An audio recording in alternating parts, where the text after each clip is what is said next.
Welcome back to Sebring, and welcome back to 12 hours of Sebring here on World Sim Series. It is APX at the front of the field overall, and World Sim Series leads in GT Pro ahead of the International Racing Team and Team 47 Racing. Behind them is the Dream to Drive Junior team, who have done 4 long stops Pro-Am. That's led by the overall race leader, APX, ahead of Latvian Lightning Locomotives number 2 and SGS. GTM is led by Hypernova Racing. They've equalized their long stops with Kangaroo Airways.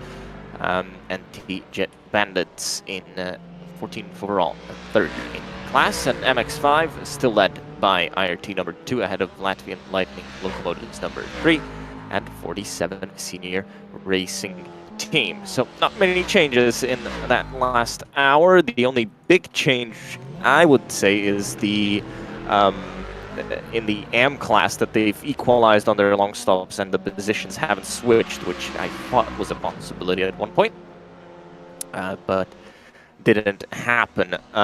Overall, the gap is just 1.1, well, actually less now. It was 1.1 when they crossed the line. Though, World Sim Series are a long stop behind APX, so that's something to keep in mind. But this battle continues on, and again, World Sim Series looks good behind still. As long as they're behind, and a long stop behind, that's not good news for them. They are currently in an active battle on the racetrack with the APX team. World Sim Series car is slightly faster through the last 4 laps, so Mendel is enjoying the healthy tires, I believe. Maybe that's the biggest difference here, because, well, at the beginning Aruda was definitely quite fast. He's now struggling a bit on pace, and Mendelis tries to put pressure on him, and even though if he'd make a pass here, that wouldn't be for the real position, it would be just for position on track in this time being. The difference is the 1 long stop between these 2 cars, and it's not gonna be easy for Mendelis to overtake the APX car driven by Aruda, even though he's getting closer, he's trying, but I think the pace difference is not that big here for Mendelis to make an easy move, but he'll try, and if he has the pace advantage, he needs to use it, not being and getting stuck by the current race leaders. He would like to overtake them and try to pull out a gap, which would actually mean he's reducing the gap, trying to reduce the gap to the lead. Not sure how they will look in comparison with the International Racing Team that are currently 3rd, but also 1 long stop ahead of the World Sim Series car. And Mendel is going for a move. He is forced to choose the outside line, which is not the preferred one for an overtake to happen. And Aruda is not only fast, he's also a very smart driver, which usually is the case for the fast drivers. He knows his way around, he knows where to place that car to make those good defensive lines. That's not good news for World Sim Series. Mendel is not only being stuck now, running a little bit slower, he's damaging his tires even more, so he has to be careful here. Without that good front end grip while driving so close to your rival, you can damage the tires a little bit quicker what you calculate for your stint. And we've seen the World Sim Series car doing these long stints here, the longest stints on the track. Now he was left at the inside line, 1 GTM car ahead, but I think Mendel has got the inside. Aruda tries to brake late into the Sunset Bend corner. Small touch between the drivers. Still, Mendel is holding the position. He now needs to avoid mistakes. A little bit wide on the exit by Aruda. Lost a little bit here. And not too much. Wow, nice move by Mendelis. This is actually a nice view, even though that was for the virtual lead. Still, well, Mendel is showing that World Sim Series came here not only for a fun drive around the circuit. Oh, and Aruda runs into a mistake. Nice, this is what the pressure is about, and I think Aruda was not prepared for the less grip while running behind another car, and he ran straight into the IRT car. IRT car is one lap behind. They would also like to get in front of the APX car to get that lap back down, no, but they backed out of it. They are not so feisty, not so fighty here as the WorldSimSeries car was. But a strange mistake, and again, all on his own. We've seen quite a few of those today.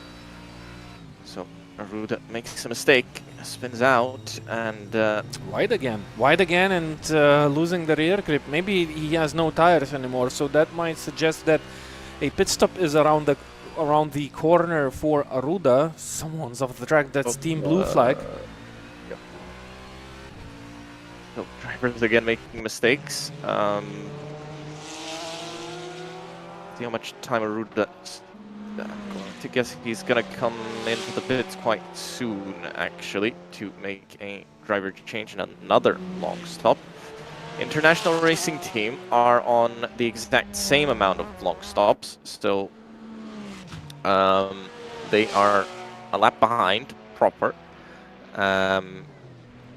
but still in with a remote chance. If there are more mistakes coming from APX, they would definitely have a much better chance at this. For Dream to Drive, they've been let loose, and they can start to try and open up a gap at the front of the field. For WorldSimSeries, you mean? Similar teams? Yes. Yeah, so WorldSimSeries at the front, and Dream to Drive is trying now to get that spot back from Team 47 as Pretty Ninja Racing drive through from race direction.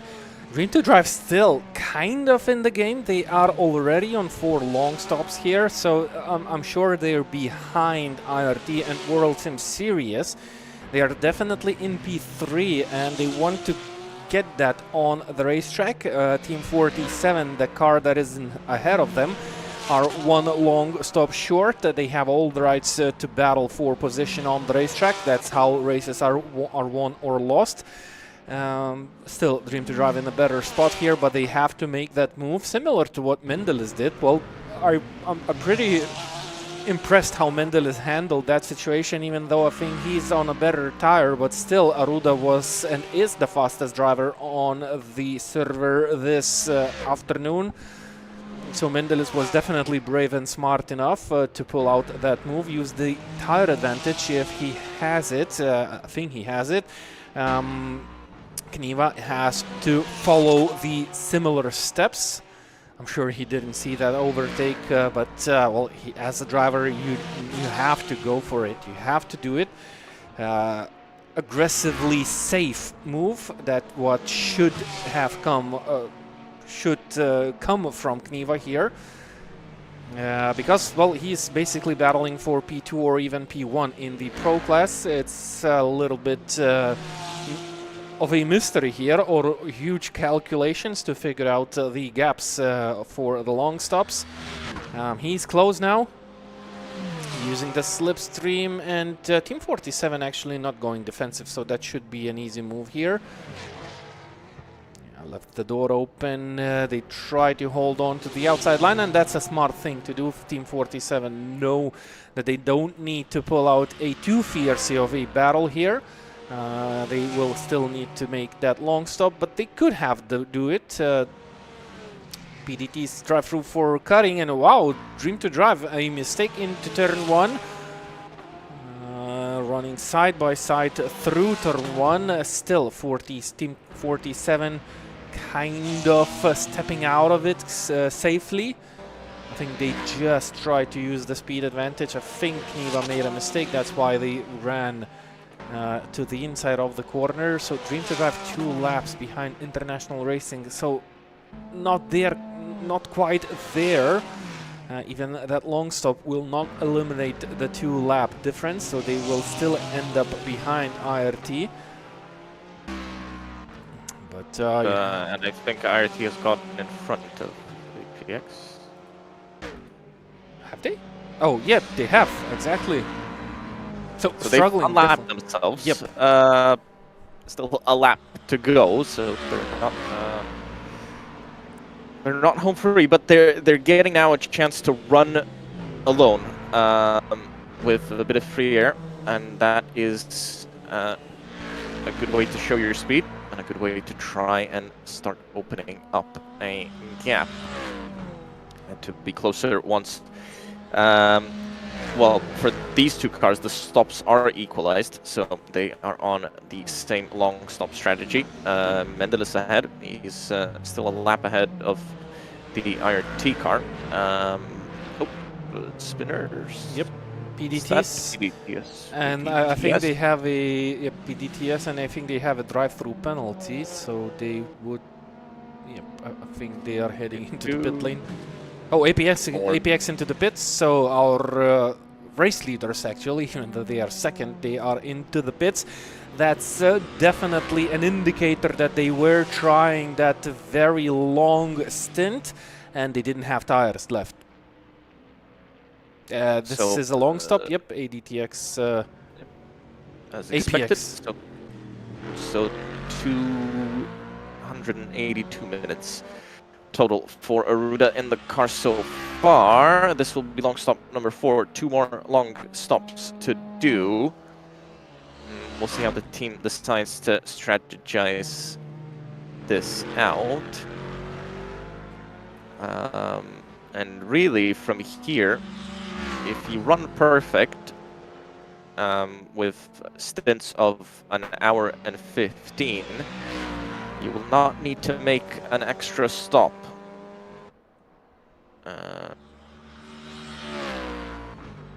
Actually, yep, about an hour and 10. Hour and 10, hour and 15. You can avoid an extra stop, so it's looking good for them. Pretty much everybody will have to make the same amount of stops now in the lead unless something unexpected happens. And I would expect WorldSimSeries and International Racing Team to start doing long stops as well. Yeah, sure. I think the next stop for Mendeles is gonna be a long stop and a driver's change. Mendeles already on 278 minutes, so that's yep. So that's gonna be driver change when he goes into the pit lane in about that's hard to calculate now. In about half an hour or so, I think. Yep, something like that. He's been in the car for about 2 hours, so into the pits in about half an hour should be the case. And actually, if they want to, they could go early. If it is a long stop, then it doesn't make sense to go early now, but there will be one stop for them that's a little bit shorter than what a full service pit stop would be. And, yeah, all the next stops for the WorldSimSeries is gonna be long stops, definitely. They don't have the short stops anymore. They have to do those long stops. And they will not have the ability to have the splash and dash pit stop. I think they saved it for a little bit too long. 4 hours and 43 minutes. That means four stops in total, and they have 4 long stops to their account. If you go for 1 hour and 15. Yep. That's 4 long stops. All the stops are gonna be long stops for WorldSimSeries. They will not have the advantage of a splash and dash pit stop, which is not very good, and that might be strategy miscalculation. You have to carry on those long stops till the end, but not all of those. You still have to have room for the splash and dash if you need one. And well, maybe they will not lose too much. But still, they could save a bit of fuel if they would have left out the long stop as the last stop.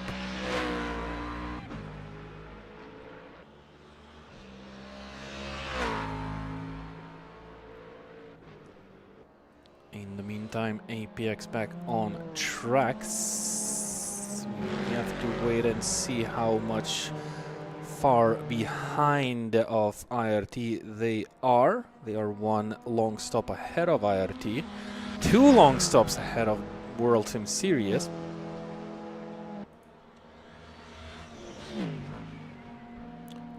Is there anyone else on the racetrack with two long stop at this time being? Nope, nope.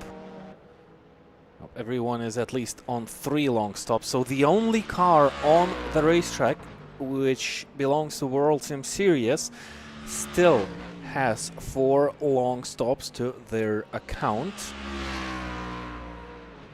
I think that's something that they planned, to just save those long stops in case something happens.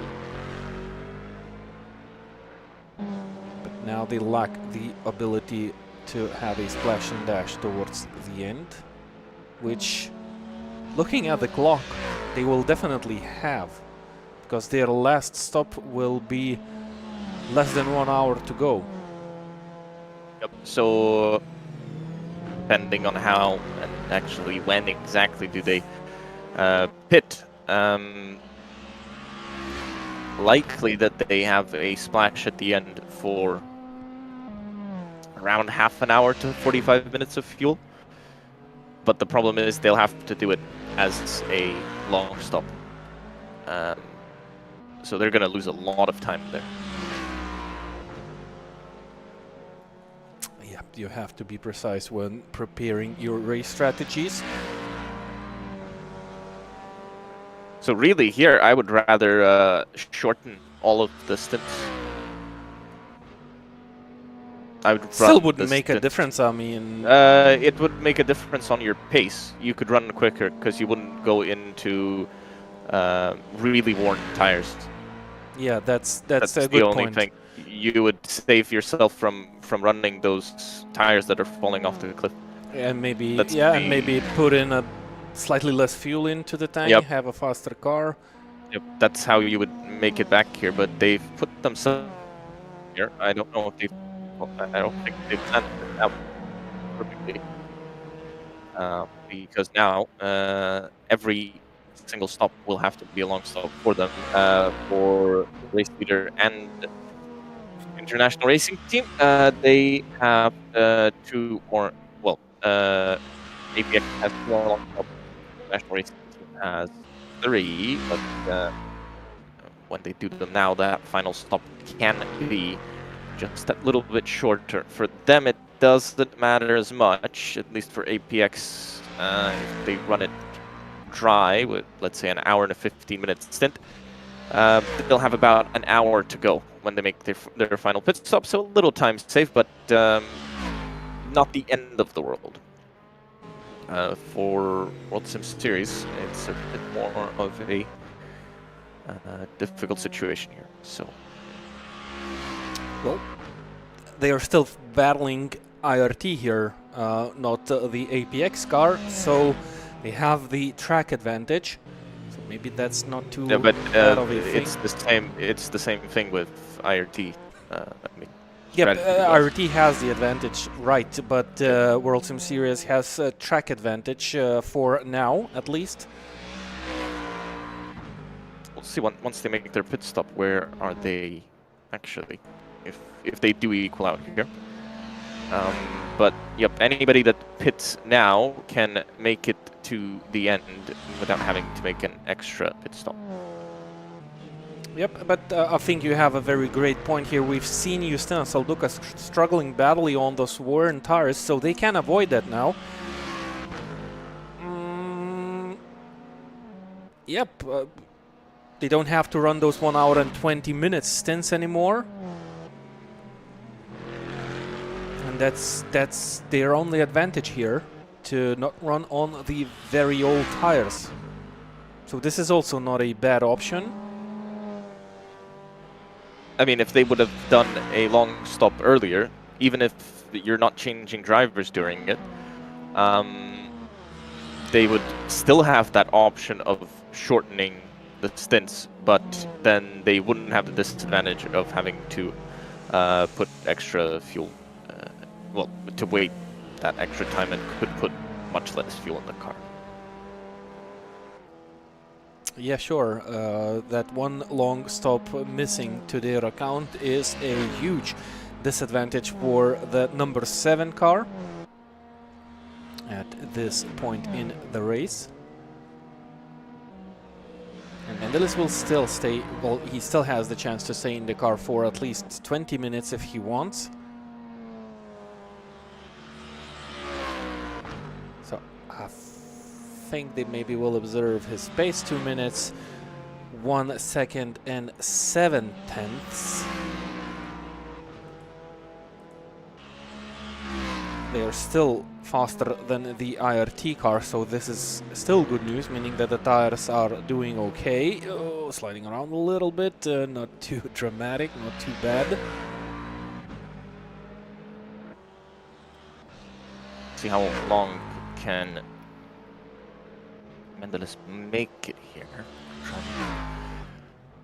Back at some replays and see when we have that last pit stop for that car.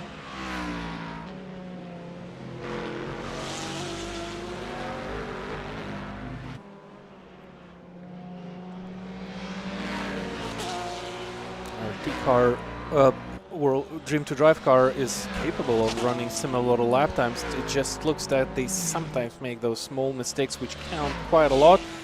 They are far behind the IRT car, and they are one long stop ahead. So it's not that bad as it is right now on the circuit with that gap. There's still a gap between the Dream to Drive and the IRT car. Every team has its own missions here, stuck a little bit in traffic, and not only MX5, also the GT traffic. That's Hypernova Ford Mustang in front of the Dream to Drive car. They are currently 10th, and they are second now in the GTM class because they've completed one extra long stop.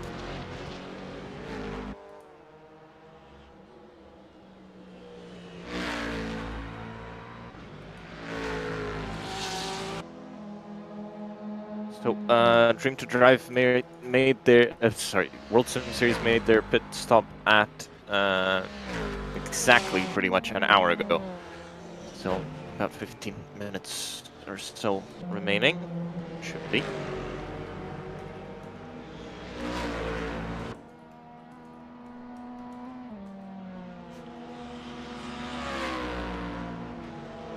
International racing team will have less time than that, so we'll be expecting them in pretty shortly.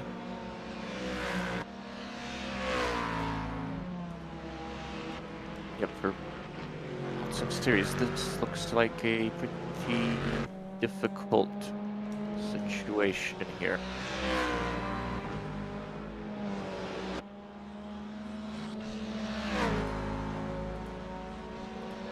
In terms of strategy, I think they've themselves in a bit of a corner.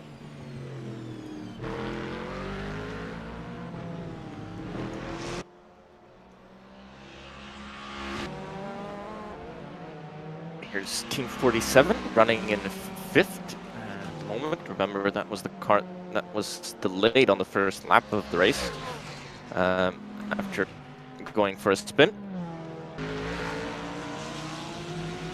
This car is, well, kind of a car that's recovered positions. It is in the pro class, battling for a podium spot in that category. Final place on the podium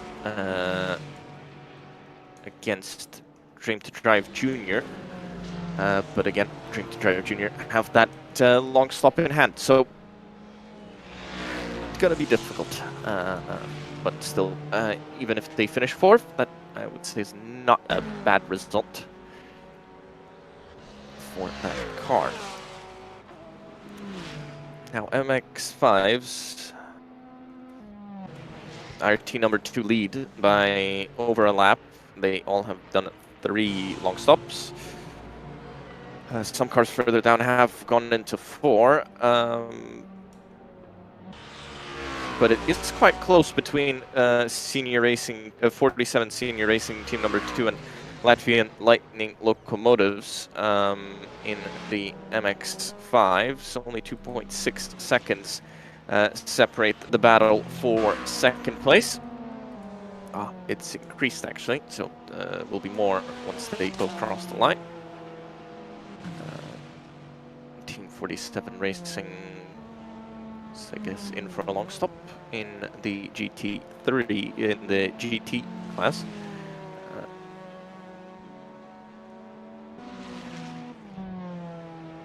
4 seconds the gap, so lost some extra time. Did vary.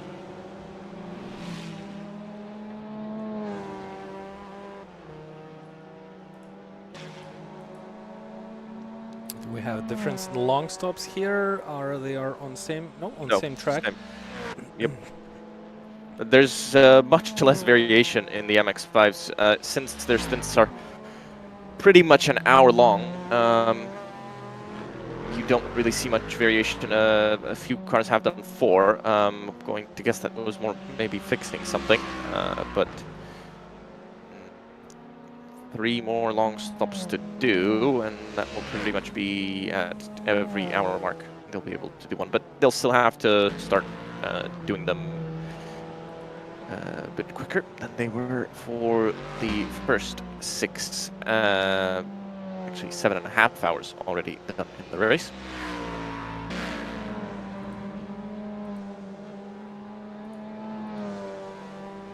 Absolutely, that GT International Racing team in for a long stop and in for a driver change as well. So taking Malkauskas out of the car.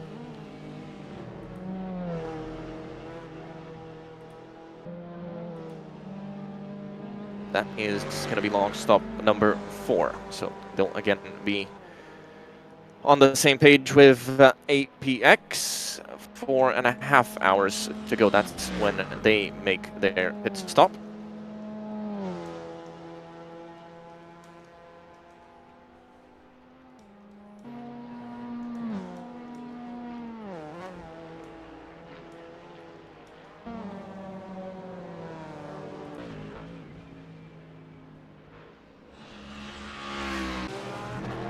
So 15 minutes is the difference between them and APX in terms of when they pit.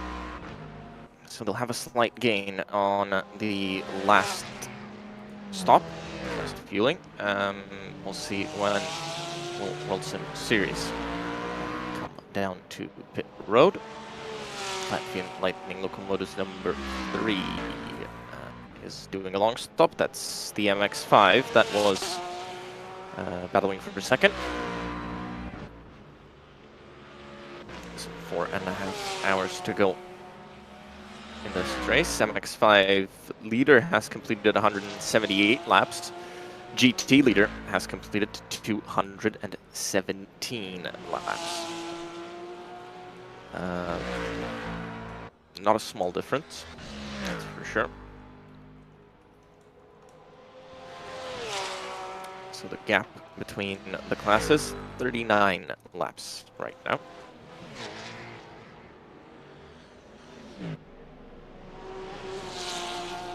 Racing team still in the pits. Dream to Drive Junior will be getting on the same lap. Yep, so now within the same lap, but that's still gonna be a huge gap between Dream to Drive and IRT, but not too huge because they will be on the same lap. So anything is gonna be possible. I think Dream to Drive Junior still owe us a stop. proper, not a long stop, but a regular pit stop. Yep, the regular pit stop count. I think they'll still be having to make an extra stop. So I don't really see them as international racing team comes out of the pits. So they are ahead by about 3/4 of the lap. Ish, yep.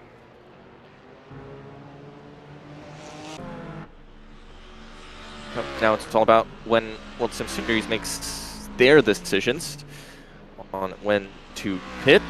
Lap time, last lap at 2:01.6. They do have some freedom here. Ooh! Unstable racing team, showing how it's done. Mendelis into the pits. Yep, nope. Stays out on track. And a 2:03.4. Yeah, this is the time to get those brain cells working now with the pit stops remaining. Do they have to stay on the racetrack while being slowish? Let's see, at the 4 last laps of this car, well, maybe this lap was slightly slower, so maybe they are still not slow. 2 minutes, 1 second and 6 on lap 217. They were on par with the pace, so they still definitely have pace. They were faster than the APX car, so it means they made some sort of a mistake here on lap 218. Maybe they got frightened of that car in the sunset bend. Maybe they had to brake. Looks like the car is still holding good on the tarmac with the worn tire. Mendelis is definitely getting closer to his stop. I'd say he's about maybe 10 minutes, maybe 13 minutes of the regular time that he would need to make that stop. And still 4 long stops on the clock. They have to start thinking about the strategy now, definitely.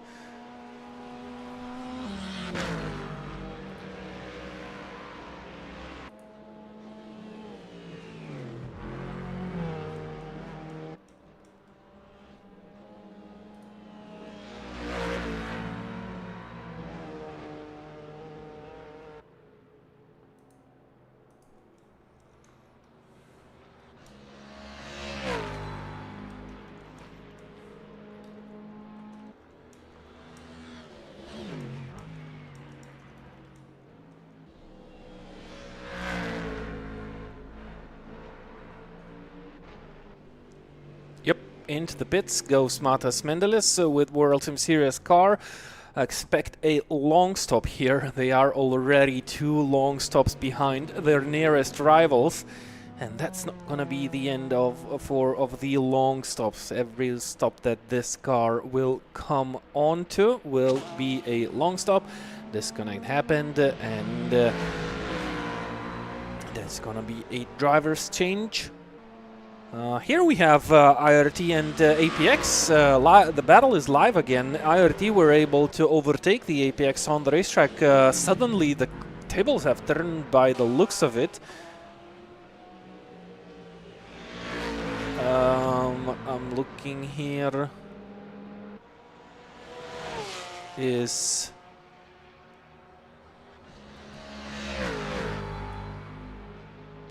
Did APX go to the pits?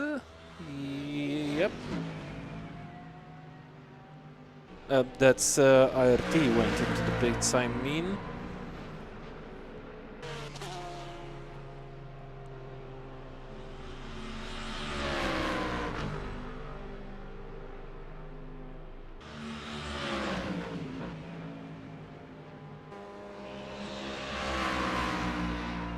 WorldSimSeries still not connecting back. They are back. They are back. Oh, back.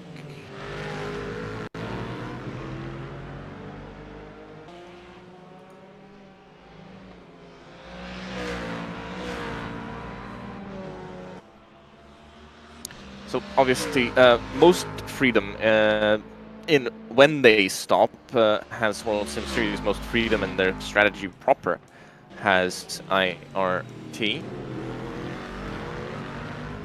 we'll see what decisions they can make. I would say earliest you can make the next stop is at 3 hours and 45 on the clock. That I would say is very, very earliest if you're doing an hour and 15-minute long stints. You can try and find a way to go a little bit longer, but we'll see what strategy WorldSimSeries pulls out, with being required to always go for those long stops.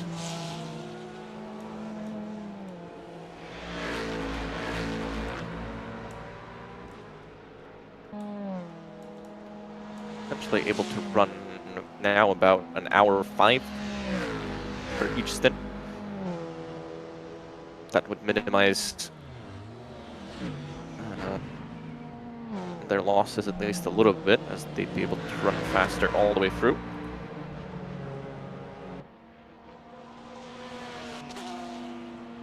But essentially all the leaders on a very similar strategy. Long pit done, and they rejoin with a bit of time lost. A lot of time lost, because they were about 10 seconds in front of the APX car. Actually, even more. Now that gap is only 2. Careful. Spinner. Mendelis also, Justinas went slightly off the racetrack, not too bad. And we have all 3 leaders in one shot actually. APX for a real move on the racetrack. Even though they are first, they are currently second. Justinas on cold tires, that's not gonna be hard. Yep, APX know that. Oh, that's IRT that recognized that straight away and went for a move. Justinas, he doesn't have the tires to defend here too aggressively. He needs to be smart and he doesn't need to make mistakes. Yep, there is Justinas. Oh, I think there was contact. I think there was contact in that braking zone, because when then MX5 off the road, I think WorldSimSeries just tapped the back of the IRT car, because that went sideways, but everybody survived. Actually, for APX, I mean, it matters, but not that much. This is bad news now for WorldSimSeries, because they definitely need to be ahead here. If they stay behind, they'd be... They're probably behind whatever that final pit stop goes, whenever that final pit stop goes, so not a great look for them right now. About 5 minutes that International Racing Team have been running, actually about 10 minutes, that they've been running with that new set of tires for them. A little bit more tight on strategy, but they can easily make it to the end of the race and only have a splash at the end.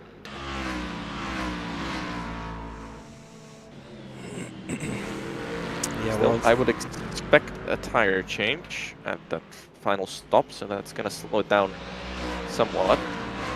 yeah, but all will do the tire change, and the tire change and refueling happens at separate times. So the overall stop time will still be shorter for the car that splashes, not fills fuel tank.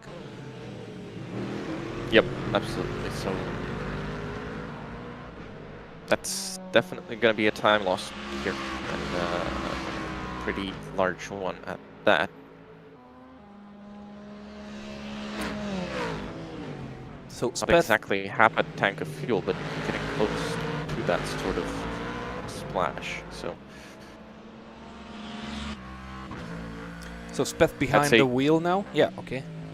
I would say that it's more likely that International Racing Team might split that final stint. No, actually, because they also have to do that. An ultimate stop has to be a long stop, so there's no point in splitting that one. So they'll still have to run the max. So they're in a also in a difficult position. Actually, you probably then optimally would want to be on 5 long stops right now. Have your next stop be your last one of the long stops, and then run to the end. But then driver fatigue comes in as well. But let's say theoretically that would probably give you the fastest possible race time.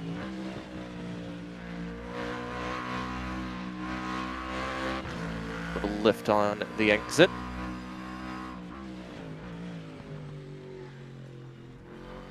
APX not holding on with these two cars. IRT looks as they are the leaders here, though they are in P3, but on the track they managed to overtake the APX car. They also overtook the WorldSimSeries car as it came back from the pits. Now the WorldSimSeries car is going to have the freshest tires out of these 3 drivers, as they are still slightly cold, and a heavier car, but Justinas Aldukas will have all the tools in his hands to overtake the IRT car. This is gonna be very important for the WorldSimSeries car in the battle for the win in the Pro class, due to the slightly worse strategy.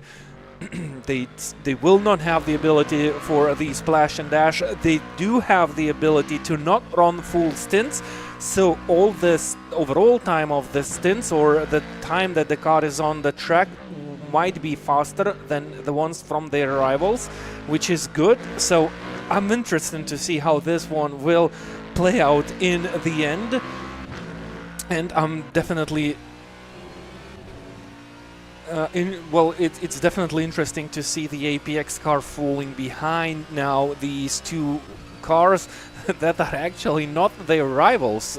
They are a Pro-M car. They can do whatever they want. They have such a huge lead against second placed Latvian Lightning Locomotives #2 car,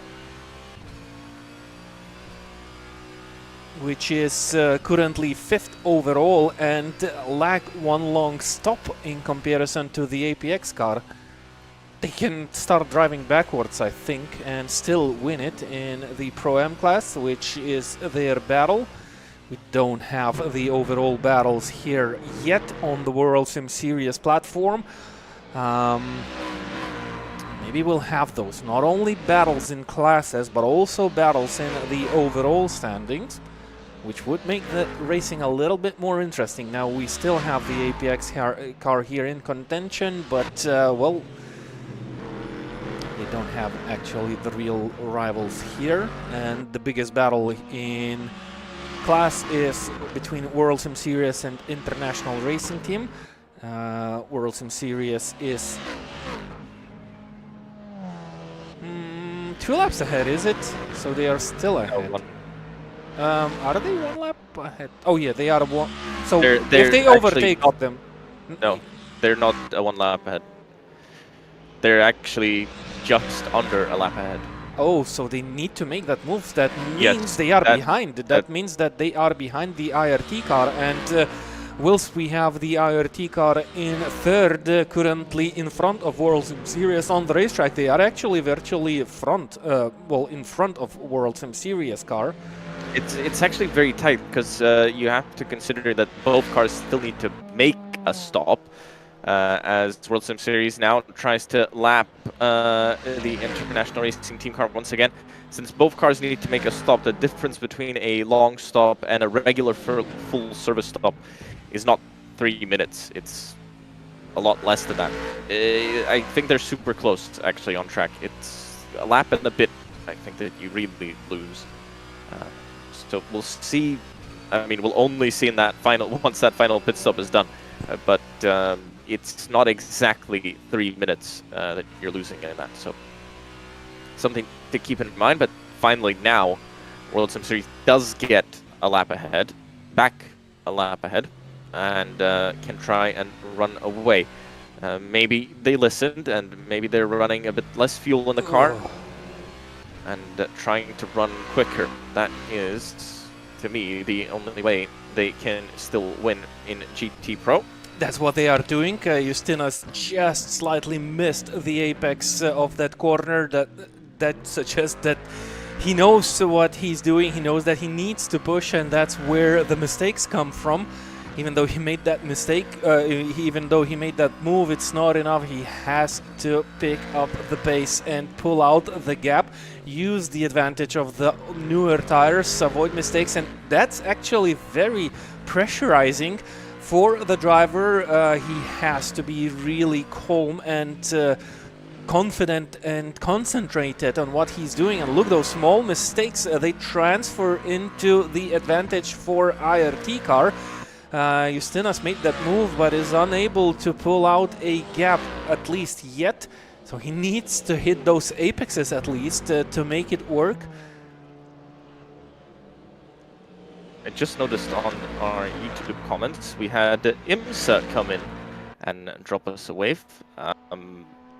Obviously the real world Sebring 12 hour is on right now. They're 3 hours behind us. Still 7 hours and 23 minutes to go in the real 12 hours of Sebring, so nice to get recognition from IMSA that at least one of their admins had a look at our stream as well.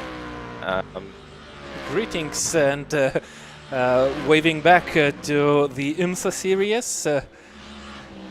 The virtual race is running side by side with the real race, which is definitely a very nice fact here. And these drivers battling for virtual prizes are looking for their own good results.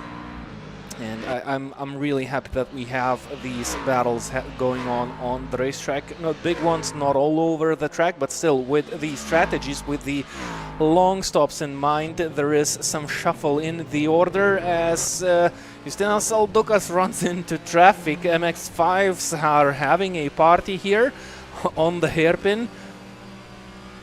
Some off tracks. Safely through, APX also safely through. IRT car driven by Simon Speth is still closing close to Justinas Aldukas. That's a very good way to keep the pressure up on your main rival when we have the cars close strategically but separated on the racetrack. It's a little bit easier for the drivers. They can concentrate on the job that they are doing. But when you have your rival right behind you, it's so easy to make a mistake. Outbrake yourself, run a little bit deep, miss that apex, hurt your tires, which then will hurt your whole stint performance. It looks easier from the outside than it is for the drivers. Simulators are so advanced these days. And while not sitting in a real car, you definitely have to have a lot of hours behind your simulator to definitely feel the car, the virtual car beneath you. And these top leaders, these leaders are definitely top drivers, and they know what they are doing here.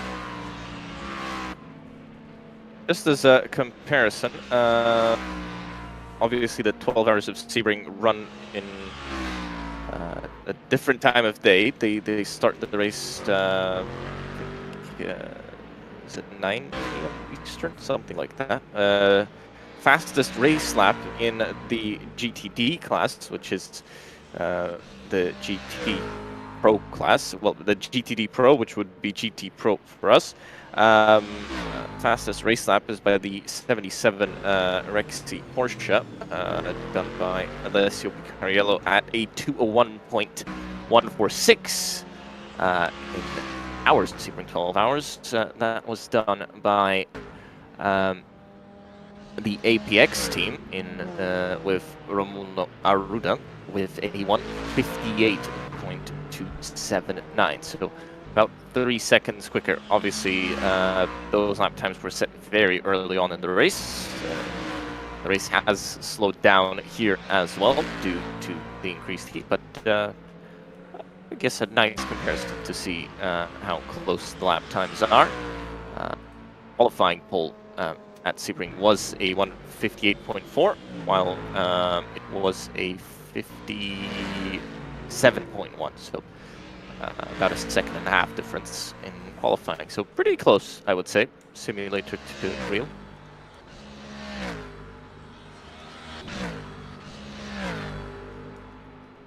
And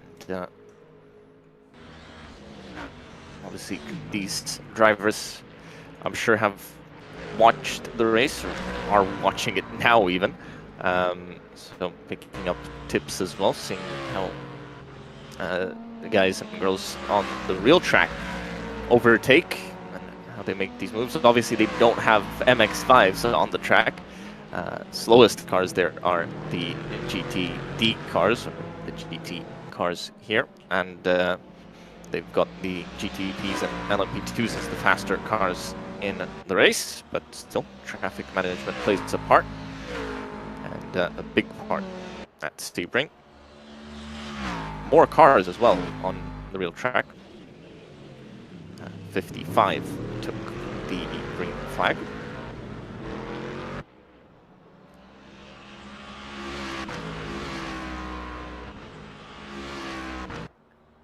Your screen, Latvian Lightning locomotives.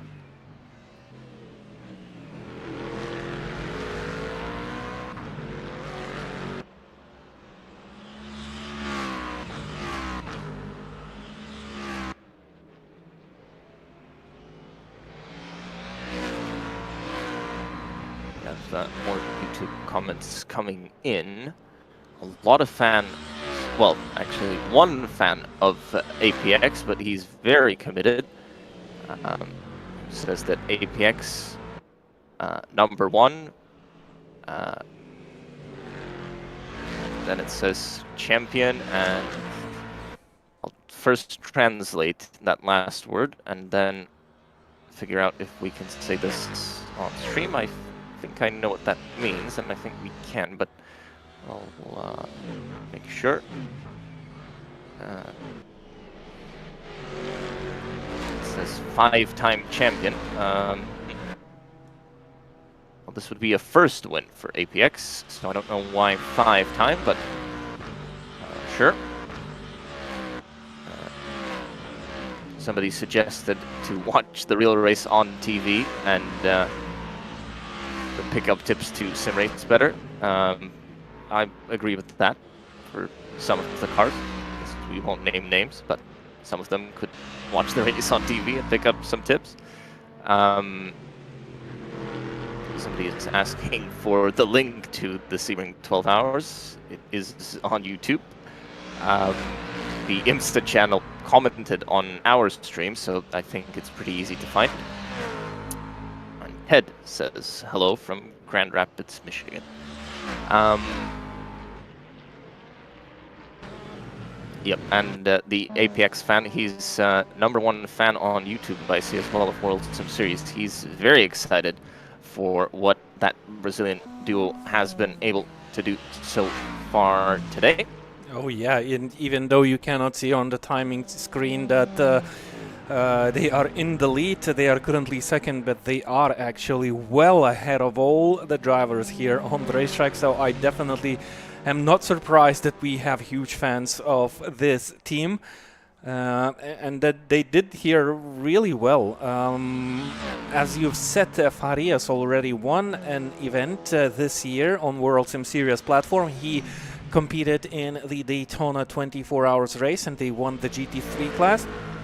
But this time they dominate the whole field. In being an Pro-Am team, they show that they can do it properly.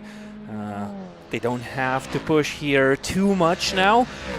Just drive safe those tires. It's a huge factor. We've seen plenty of mistakes even from the APX team, so it's definitely very easy to lose the car into the corners. A lot of spins here in the Sunset Bend corner due to the bumps and the rear traction limits. I'd say so when one goes over those just by braking slightly later.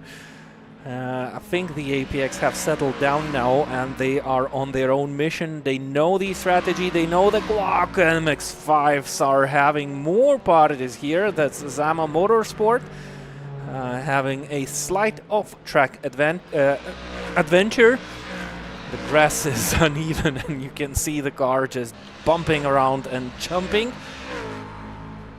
Drivers have to pass this car.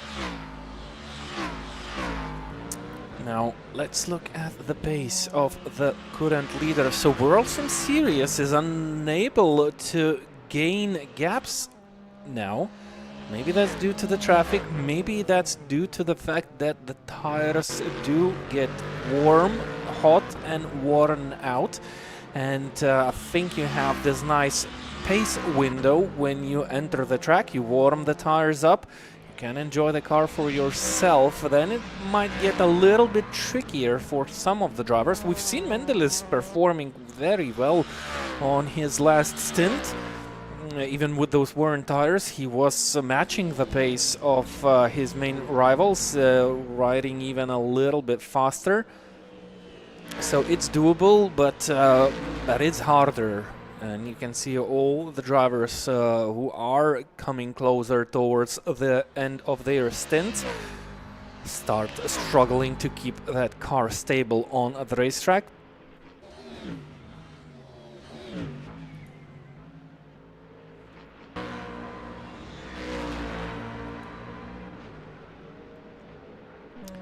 What else do we have on the racetrack? We still have this battle between the Latvian Lightning Locomotives number 2 car and the 47 Senior number 2 team.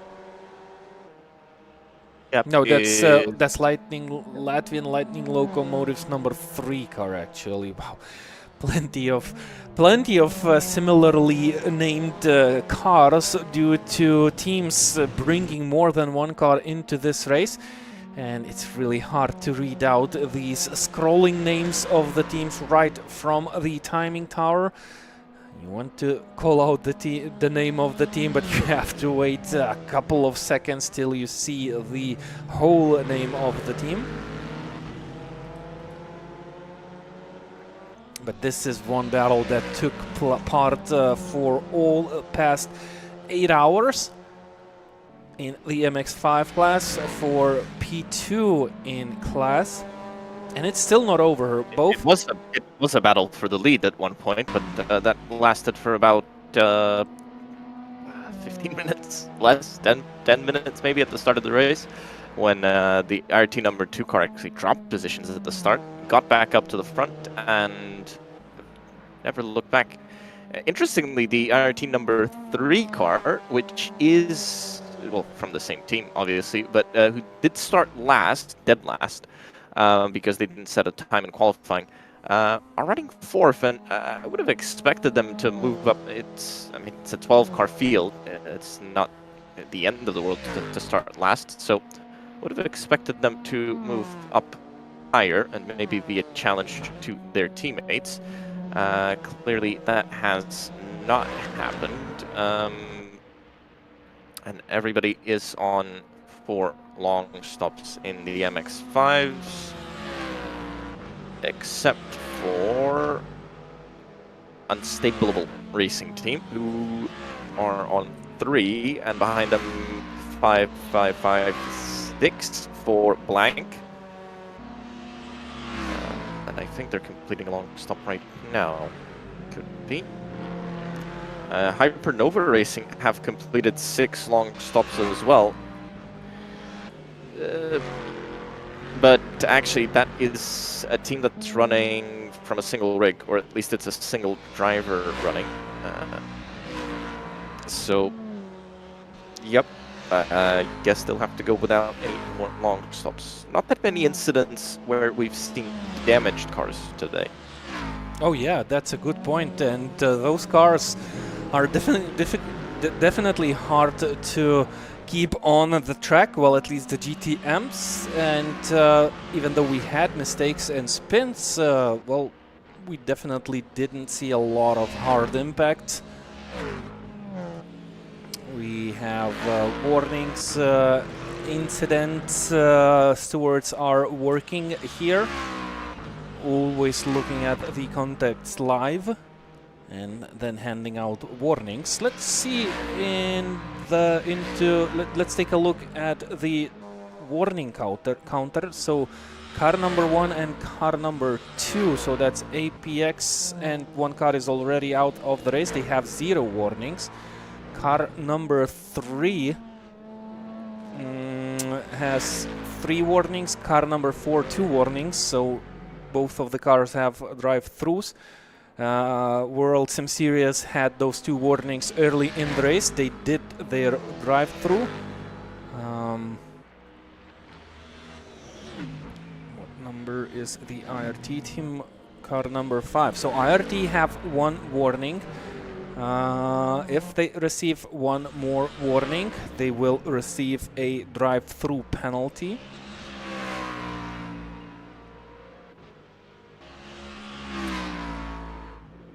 What cars of the leading pack we have on 3 penalties, which would translate into a stop-and-go 10-second warnings.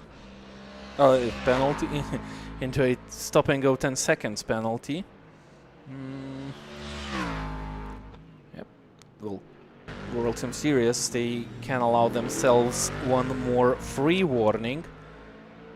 If they receive a second one, that's gonna hurt them.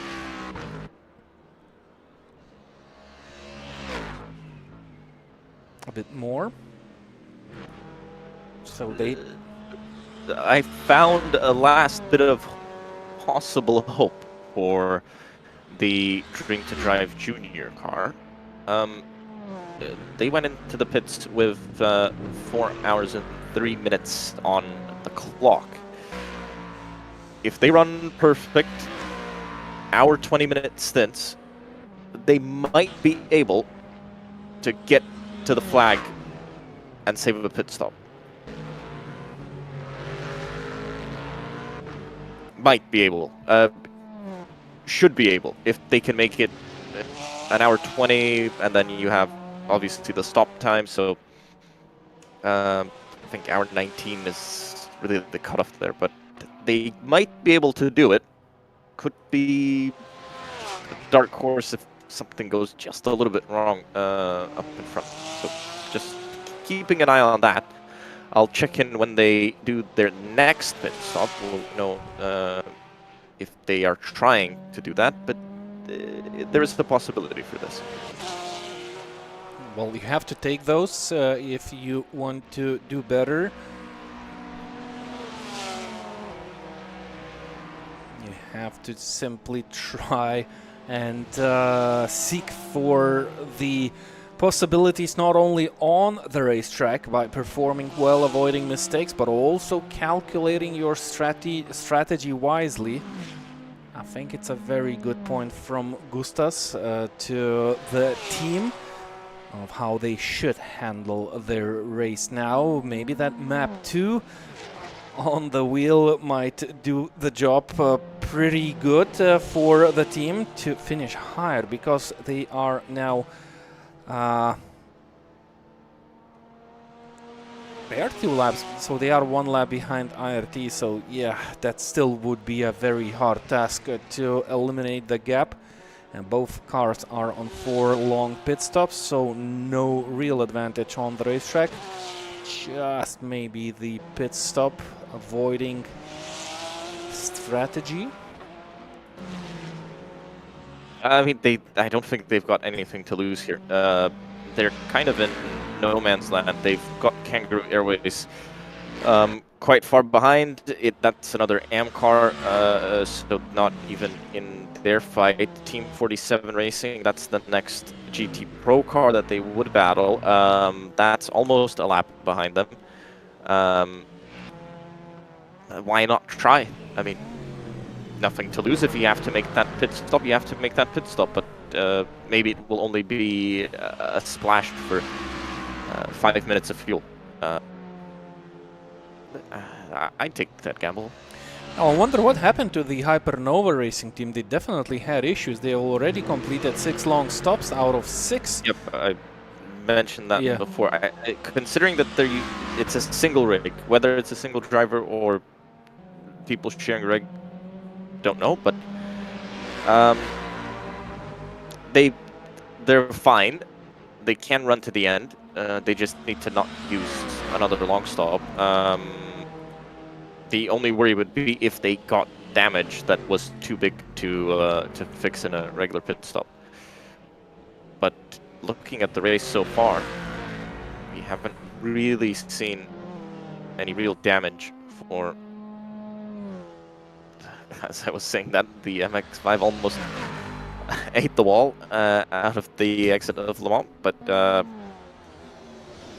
not really seen that big of a damage, that much damage on the GT cars. So that's something to keep in mind. I wouldn't write them off just yet. Well, yeah, they were leading the race at one point in the M class. There are only 3 Weren't cars. they leading overall at one point? Yeah, Kangaroo Airways was leading overall, I believe, or the Hypernova. No, Hypernova was running higher. I think nope, at that point, I think that you should. Let's go and rewind. That happened before the first wave of pit stops. I think it was Kangaroo Airways who were in the lead due to the very late first pit stop. Then it might have been Kangaroo for quite a long time. Kangaroo were the first to make those long stops, the first long stops. Now it swapped around, and it's still uncertain which car is leading in the class. As you've said, it's nothing bad to the Hypernova car having those 6 long stops completed. What concerns me the most, why did they do those so early and how did they manage to do those? Which might indicate they had some problems, and problems mean time lost on the racetrack. So that's what concerns me more. Not that they don't have those long stops anymore if they receive damage, that they did do those long stops so early, and they are basically the one running team on the track which completed those 6 long stops. So the indication that they may have had problems is a bit more concerning. That means they might have lost the ability to battle for the win. They should easily finish in the top 2 places because T-Jet Bandits, they completed 5 long stops. They are currently 3rd in class, 13th overall, and they are, 4 laps behind Hypernova. So basically no competition from behind. They just need to finish and they will grab that podium. Well, either way they will grab a podium spot here, but they would grab the higher spot than P2. In our YouTube comments says, no, it was them who led. Yes, it was them who led, but in the pit stops, there was a point where 2 of the AM cars led. Both Kangaroo Airways and Hypernova Racing do have at least 1 or 2 laps that they led. Obviously not on merit, but they led the race for a little bit. So that's something to still be proud of. Why not? This is middle prizes against SGS, Pro versus Pro M car. SGS actually are behind because they have 3 long stops to their account. Mid-lap prizes has 4 already. And so SGS in the same boat as WorldSimSeries. With their long stops, they saved them up, but now have to spend them all. So also push themselves in a bit of a tight situation here. They are currently 2nd in the Pro-Am class on the track. But we have to figure out after the long stops are completed. They are 1 lap ahead of Latvian Lightning Locomotives number 2, which are 3rd in Pro-Am class.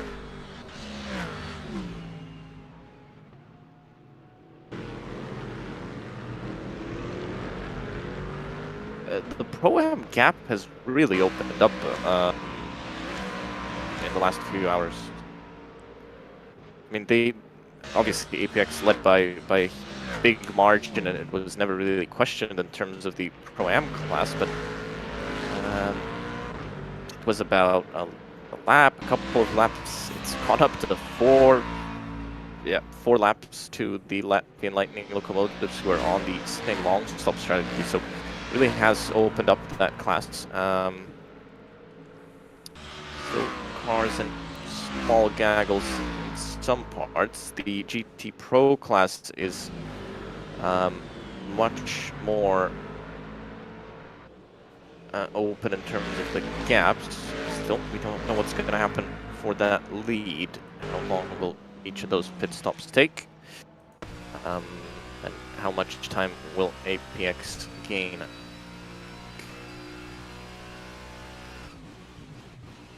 Ooh. Sorry, not APX. How much International Racing Team?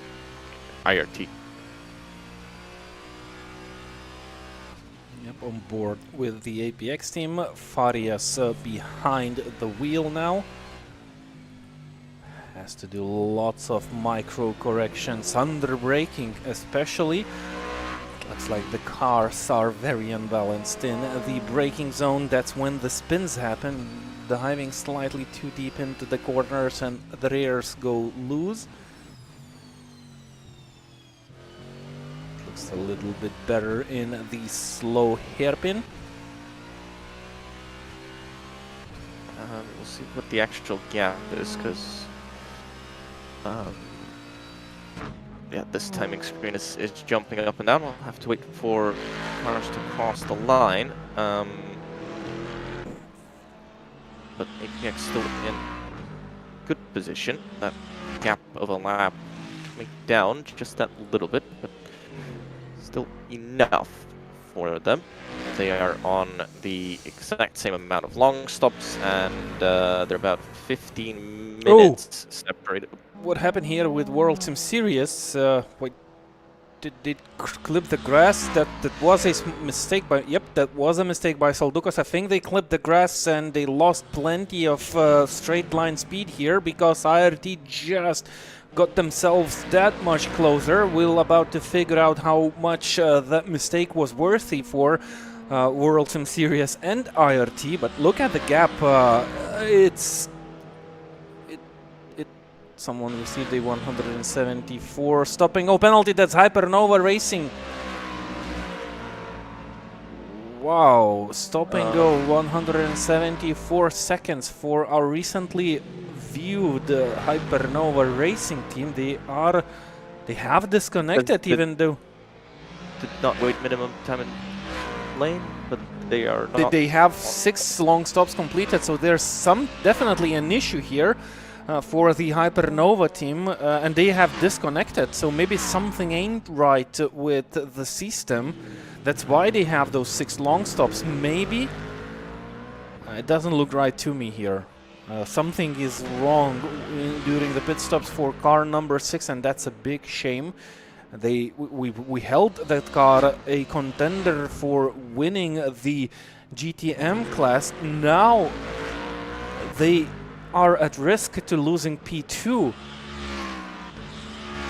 I think they will lose P2 here. They are 2 laps ahead now of TG Bandits. That's not looking too good now, with them disconnected actually, and still not connecting to the server, and they are one driver's team. Could be just sharing a rig, but something's gone wrong there, that's for sure.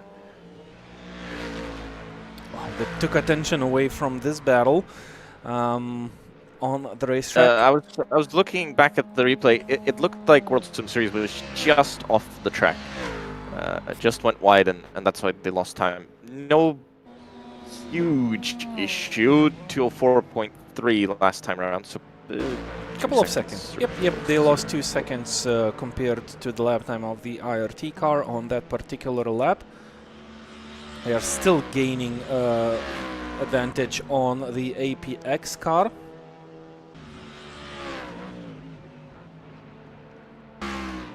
Which is actually good now.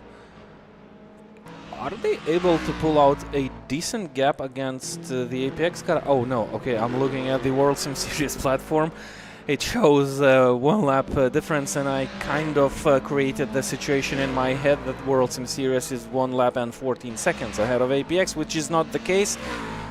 The brain also gets tired during these endurance races. I think APX is fine unless something happens. Yeah, they have to make a very big mistake to lose this lead here. It's more about what happens between WorldSimSeries and International Racing Team. Next pit stops. I think APX, we should expect them in 10 to 15 minutes time.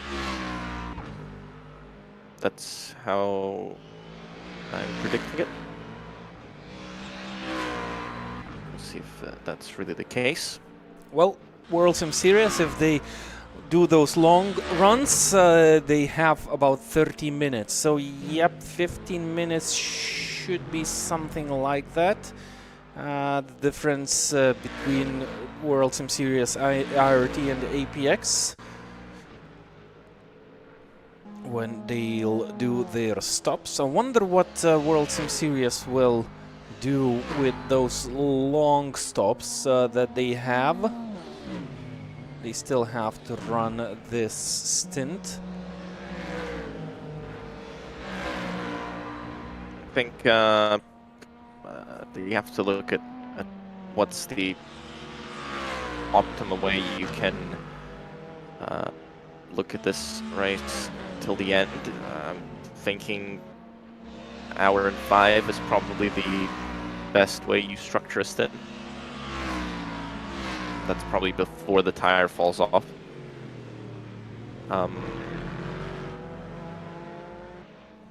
So that I would look at it. I pit when I know that the tire is gonna go away. Yeah, sure. That's the. When I start feeling the first few slides and I'm losing pace, because a spin for them is a death sentence here. Anytime they spin or have something even close to a spin, that's where that car starts to really fall down. The driver will be fresh though, that's a plus. Everybody else doesn't have to, but will run the final driver for the last 2 hours. WorldSimSeries will be the only car that can switch, and probably will switch. We'll see how long they'll put Mendeles in the car for. He was definitely quicker.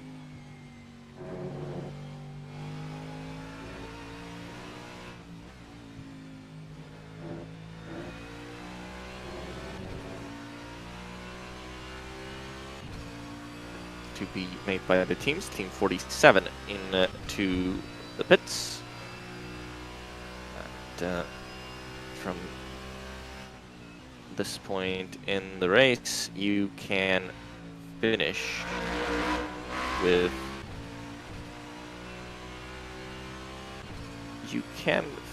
just 2 more stops after this one. So the window's open. And not a tight window.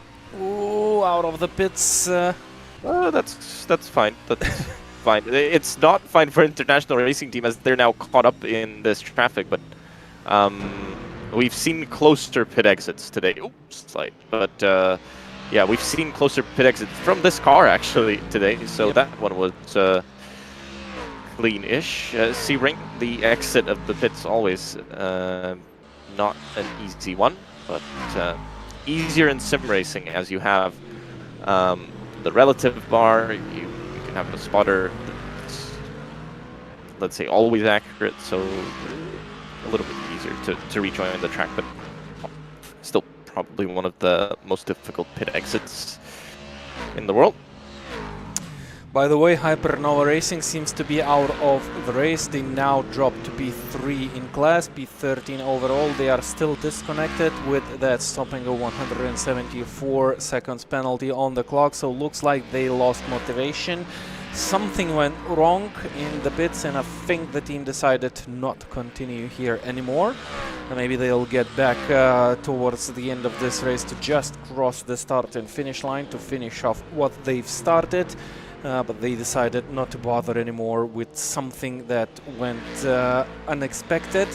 They were leading the race. They were definitely in a battle and good run to win the M class and actually perform quite well overall. Their nearest rivals, the Kangaroo Airways, are currently 5th. Hypernova Racing was ahead of them for a very long time during this race. So definitely a shame to lose one fast and stable car. They were definitely doing well, even in the traffic. They were respectful, and I think that car definitely did, definitely had a chance to not only finish this race, but also finishing on a high note. So hopefully we'll see it at least crossing the start and finish line after a couple of hours.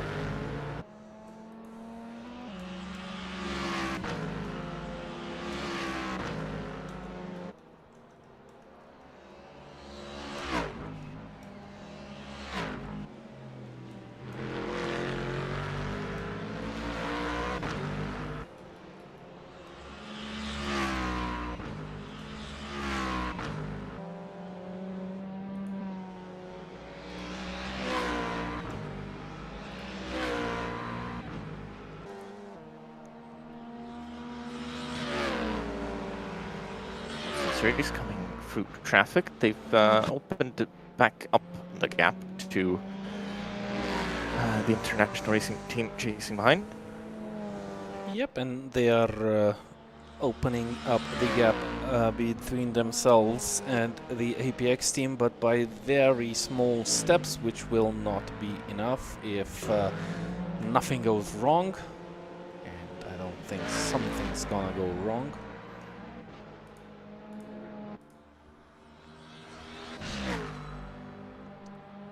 Yeah, they really have to find a lot of time to be able to battle for the lead tight, but looks nice. Safe. He's definitely safe. I like how the drivers got used to this traffic, and they are now able to see clearly what's happening around them, and leaving enough of space for a very huge car compared to their cars. APX team found a way through. Basically, they found a hole on the straight where they dug through and went off into the distance.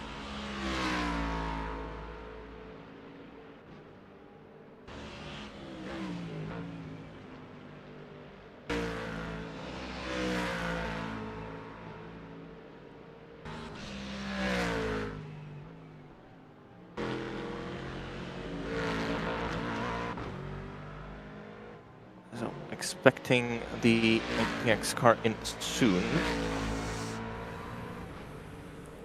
And everybody else should follow in about 20 minutes time.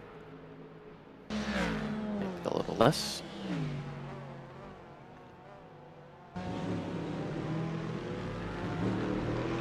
But wide from the mid-lap crisis car, running P8 overall, 1.7 back from the Pro-Am car of SGS.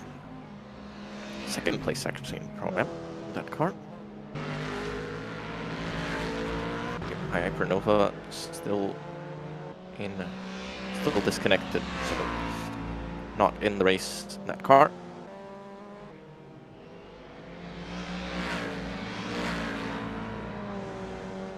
Fortunately, still will finish on the podium in the AM class. Well, not finish, but will be on the podium in the AM class because there's only 3 cars in that class, so not too difficult, but they were having a good run before that, so unfortunate for it to end that way.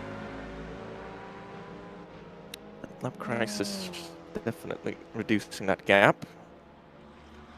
But it's not the first time they get closer and still not finding a way through.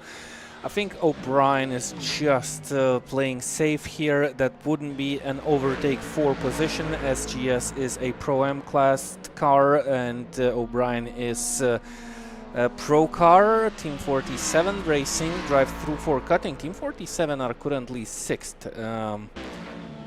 A Pro... That's going to bring them closer to mid-lap crisis. That's the Pro battle there. Oh, Still will be about 20 seconds the gap. 15.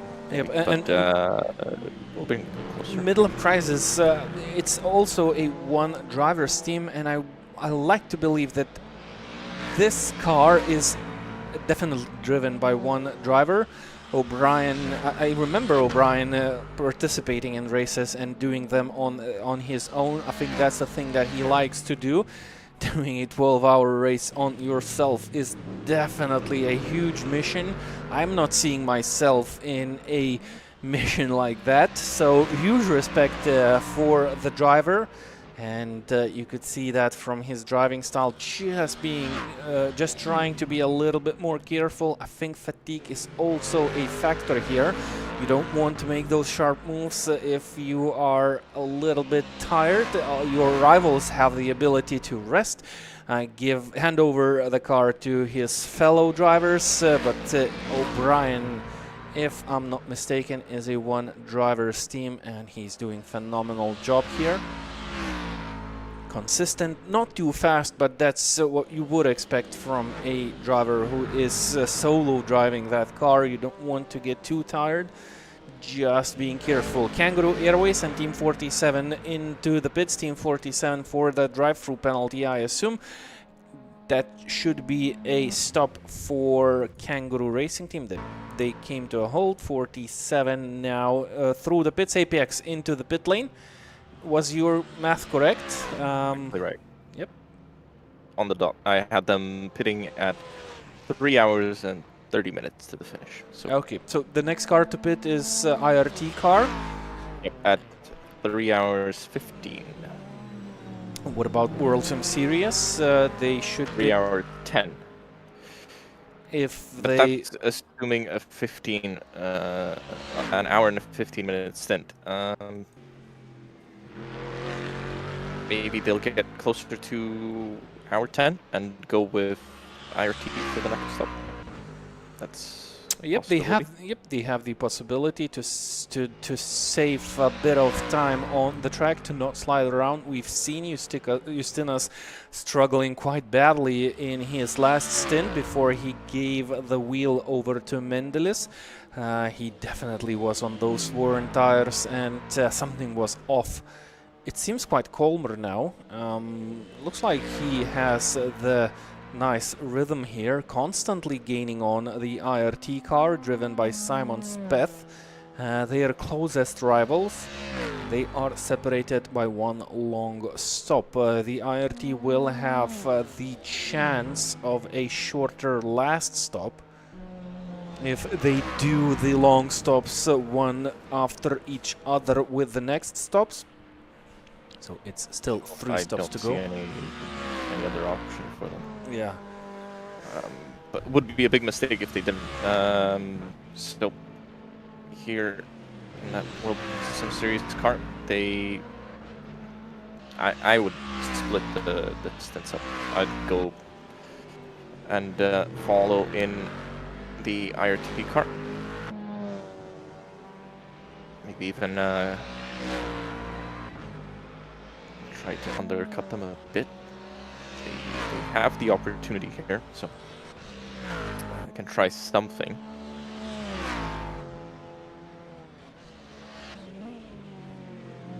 To 1 last time around, compared to a 2:21. Pretty much identical pace between the front two in the GT Pro class.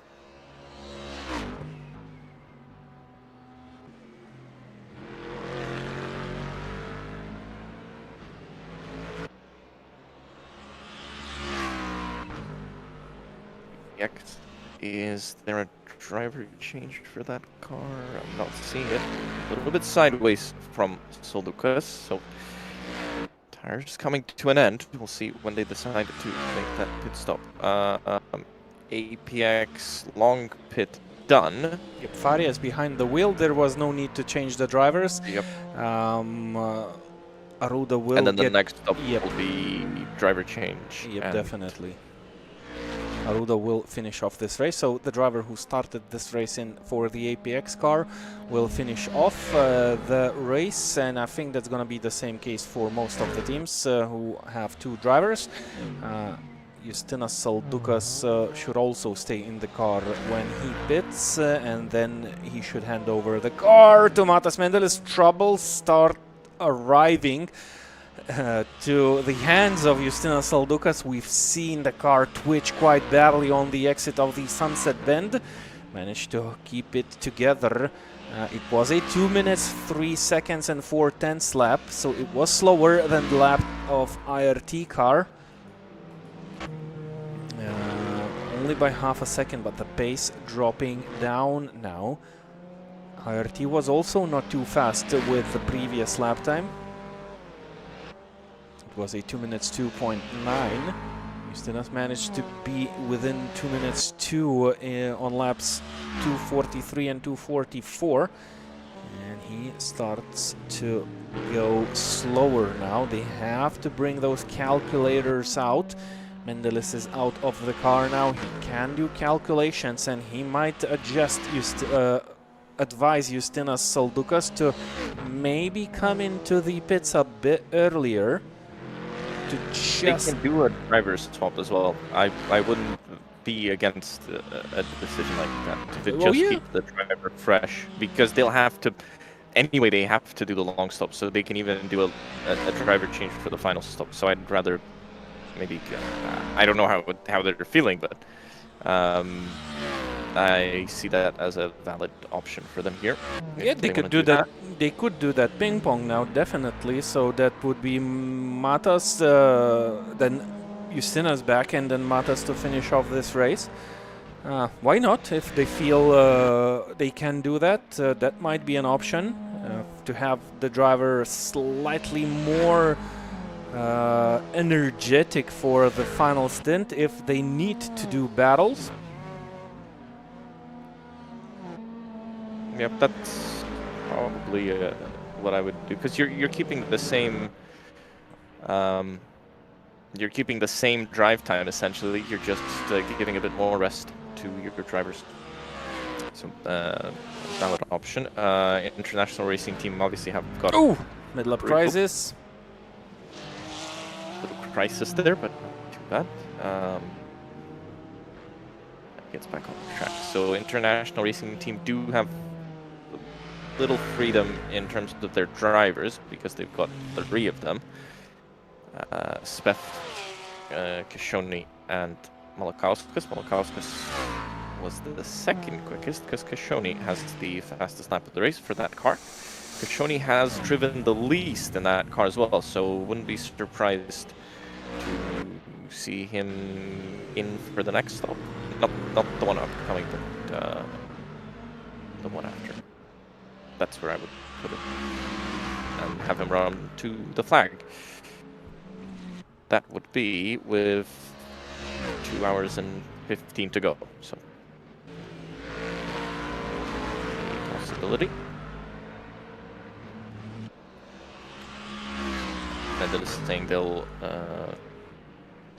actually keep Soldukas in, and he'll go to the end for the last 2 hours or so. We'll see when they make that decision to make a pit stop. Expecting the IRT car in 8 minutes time. And wouldn't be surprised if that's exactly when WorldSimSeries pulls their driver in as well.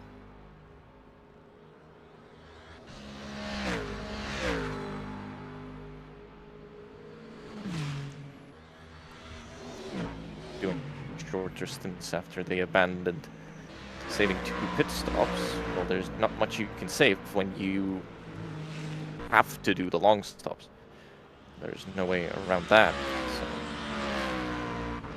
higher track temps as well affecting the teams. It's 2 p.m. Virtual time.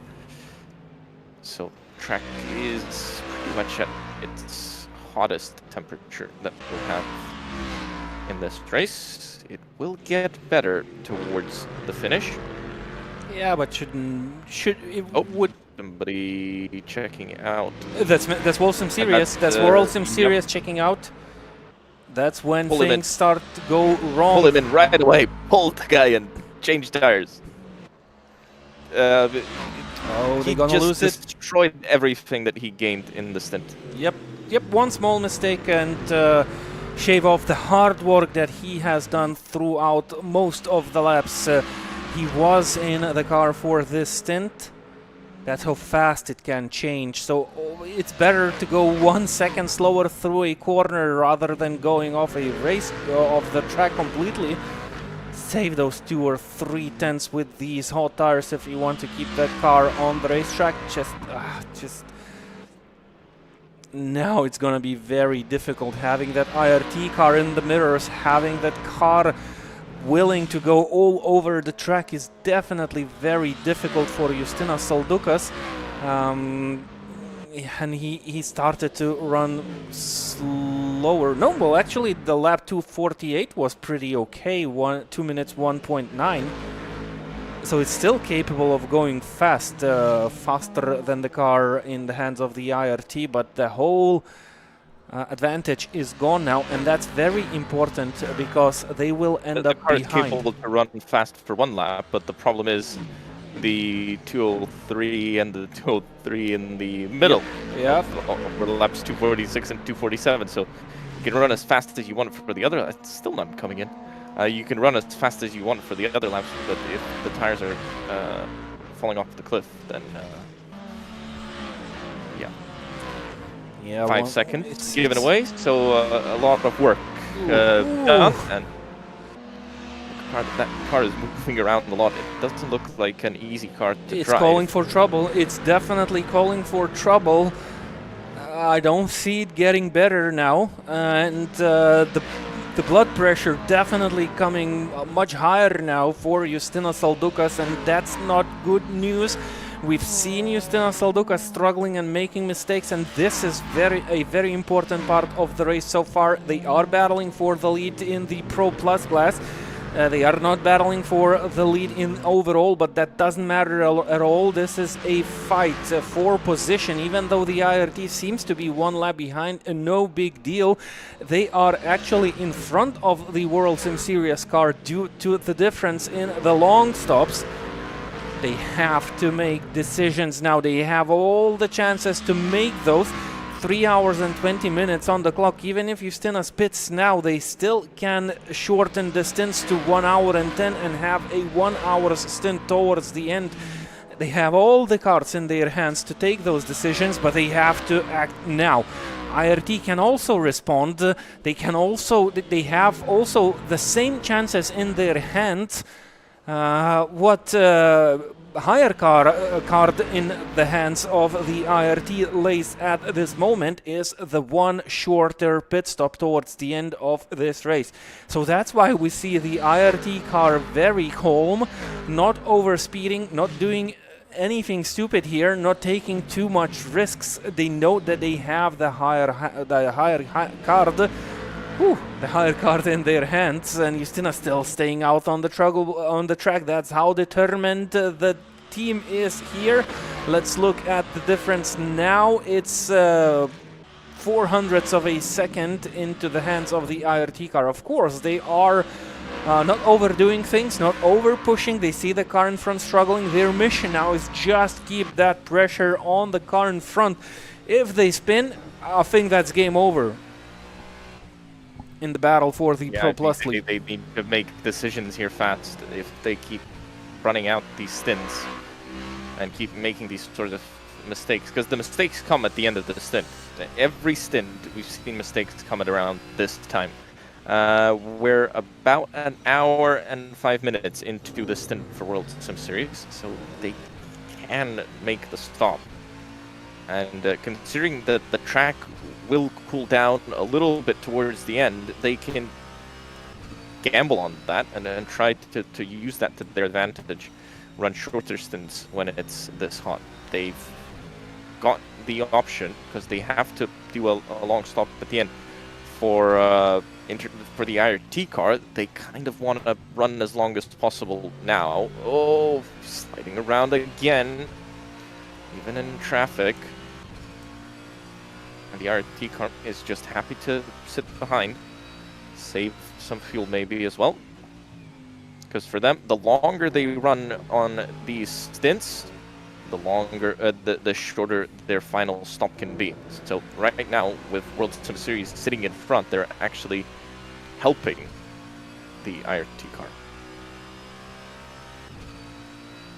And trying to defend?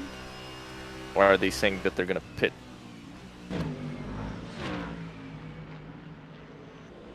Let's figure this out. I think they will be heading into the pit lane. No, actually, they were defending. Wow.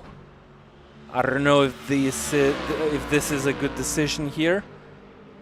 IRT are unable to extract the pace now of the car. Look at the last laps of Justinas Soldukas. 2 minutes 8, 2 minutes 3, 2 minutes 3. They have to take action here. They have to take action. Don't get that driver sweating on the racetrack. He doesn't need to do so. All the tools in your hands. Strategy allows you to do that. Look, both of the cars slowed down. They even let Kangaroo Airways team get closer. That's gonna be a 3 cars battle. What about Kangaroo Airways? Oh, there was a touch between Kangaroos and IRT. Oh, sometimes when you run, oh, that's taking too long. That's too long. Oh, that's not what you want to see. A car that is a lap down, no matter if they receive a penalty or not. Kangaroo were doing such a great job, but they came in such a speedy way. They didn't expect a difference like that. I think IRT were just playing it safe, but sometimes when you play it safe, it plays back you triple that. If you see a car in front of you struggling, just go for that move. That's the safer part, I believe, because now IRT just adapted to the longer braking zones. How do you expect? I mean, how do you plan for somebody plowing into your rear? You don't plow. You don't plan that. You don't expect that, but you always run into the risk of it. It's stupid from the car behind. That's really it. IRT had made the correct choice. For them, saving fuel behind is the perfect option here, and not trying to take a risk. Unfortunately, they get driven into, and expecting a pit stop from them shortly. Yeah, I mean, I get your point, but WorldSimSeries started to go like 1.5 to 2 seconds slower per lap, and IRT adapted to that pace. I'm not sure if that was the good choice.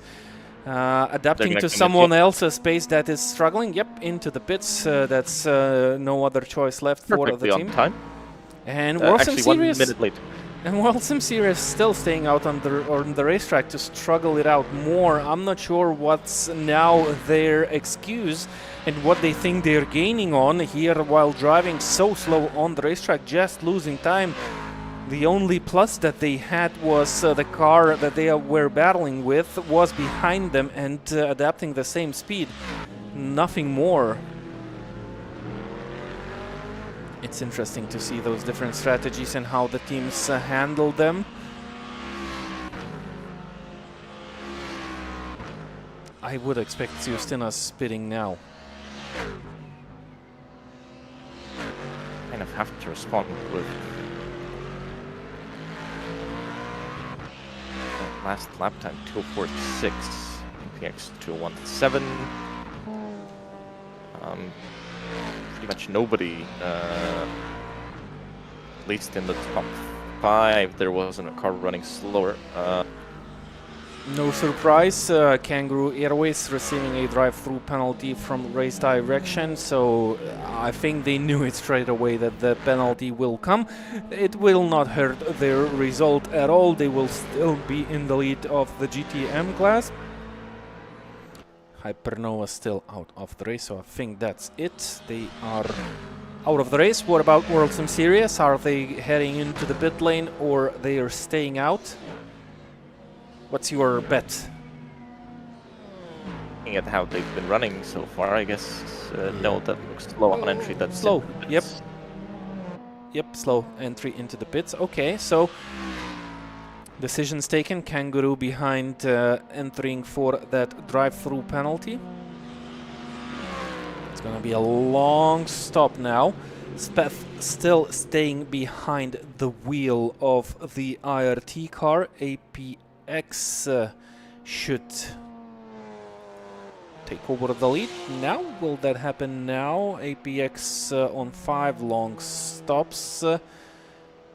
Well, considering the pace that WorldSimSeries was running at, I think APX will have the chance to go into the lead now, or at least come way closer. They were 16 or 17 seconds behind when they went into the pit lane, but then the real struggle for the WorldSimSeries team began. So I think they have lost that lead. We'll figure this out. Anyway, that's not their battle. They don't really need to look at APX. It's more about this car.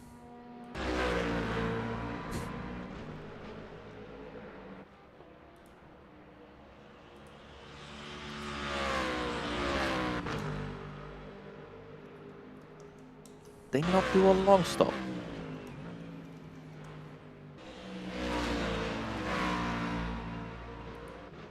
No, they didn't do a long stop. Wow, yep, that's news. That was a short stop.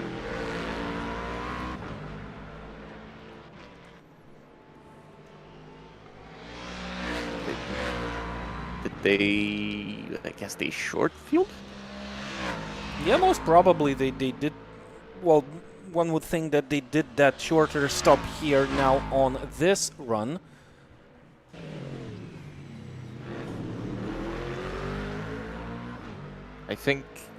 I guess the idea here is to get out in front of... Oh, almost took out the leader, but, well, presumed leader. I guess the idea for IRT here is to get out in front of WorldSimSeries. Yep, and then they will have a real on-track battle now with no long stop separating these cars. So they will figure out the real gap between the cars and they will have the chance to do a proper battle. Still interesting to see that the team chose to not do that long stop. APX will be ahead of WorldSimSeries car and still have one long pit stop more to their account. Car is moving. Yep, that's how much Justinas Saldukas lost. And he stays behind the wheel, so no driver shuffle here. He didn't lose too much. He lost about 13 seconds to the APX car compared to the APX car. He basically lost nothing to the IRT car, just about 10 seconds or so with that spin. So, well, it's still a loss, but the IRT went... Oh yeah, IRT lost also due to that contact, so it is definitely interesting here. So this is the gap here now between IRT and WorldSimSeries. 25 seconds. Same count of long stops, same basically strategies remaining in this race. No other option, 2 long stops. They wanted it to do the old school way. Figure it out on the racetrack without strategies involved. So basically went on identical strategies here with the last stops. and they will figure this out on the track, which is nice. Anything they do now on the track will definitely count. Both have the same options. Both can take same decisions, so still some strategy here to play.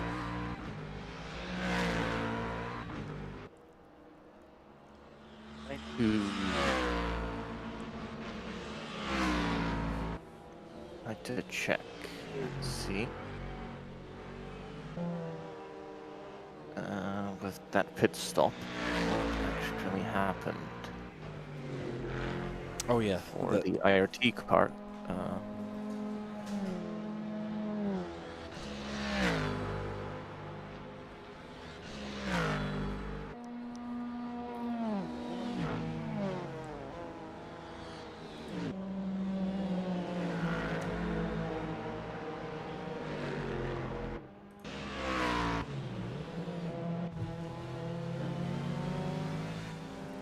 Riding on board with our virtual and real race leaders, the APX car, currently driven by Farias, a team that consists of 2 drivers from Brazil. They came here and they basically dominate the Sebring International Raceway virtual track.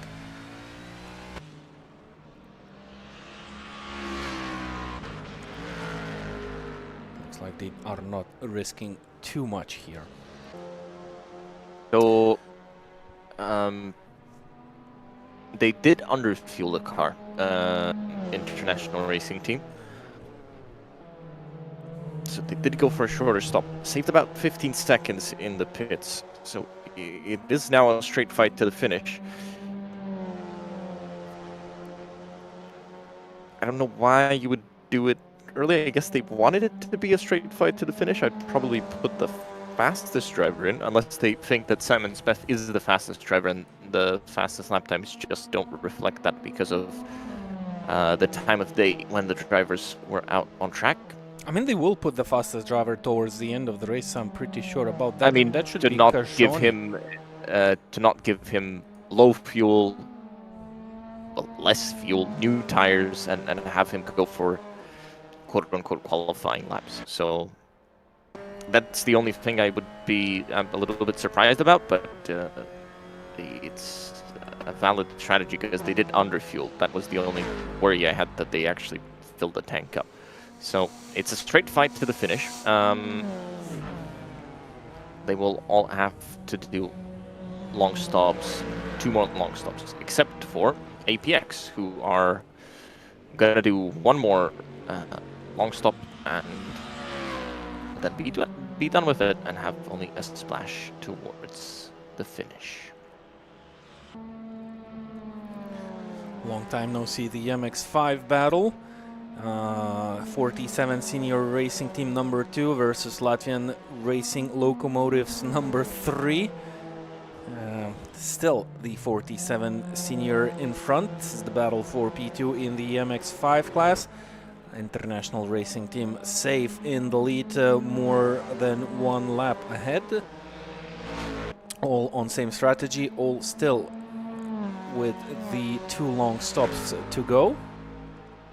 This is another on-track battle, which is in the hands of the drivers to gain or lose time on track. Well, I mean, it's a driver's race. It's not real teams. You don't have engineers in the background. You don't have a team calculating your strategy and best possible outways.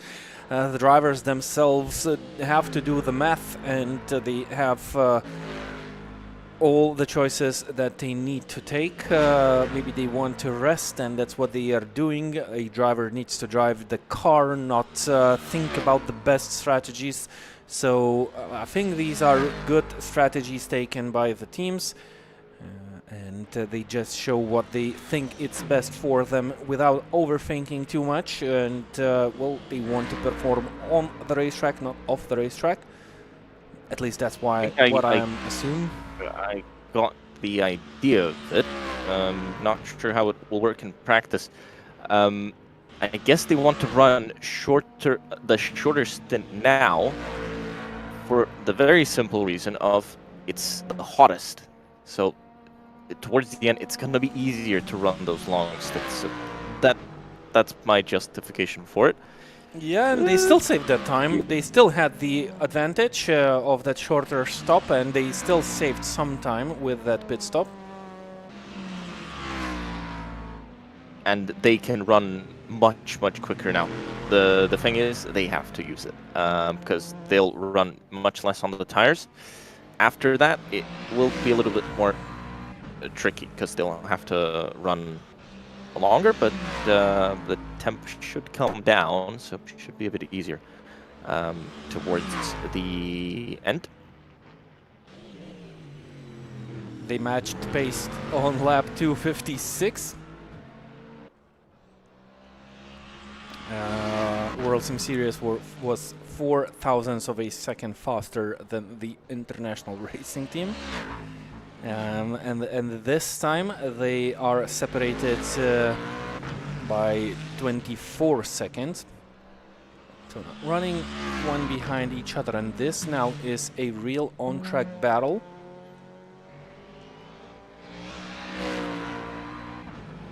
So basically whoever will run faster, the one will succeed.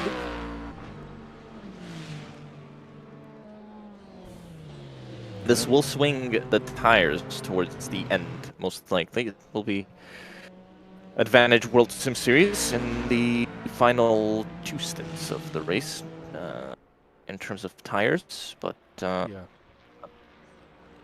to Drive Junior come into the pits, so they're not even gonna attempt to save a stop, and they actually come in 20 minutes earlier than I would have predicted they would if they were trying to run to the end.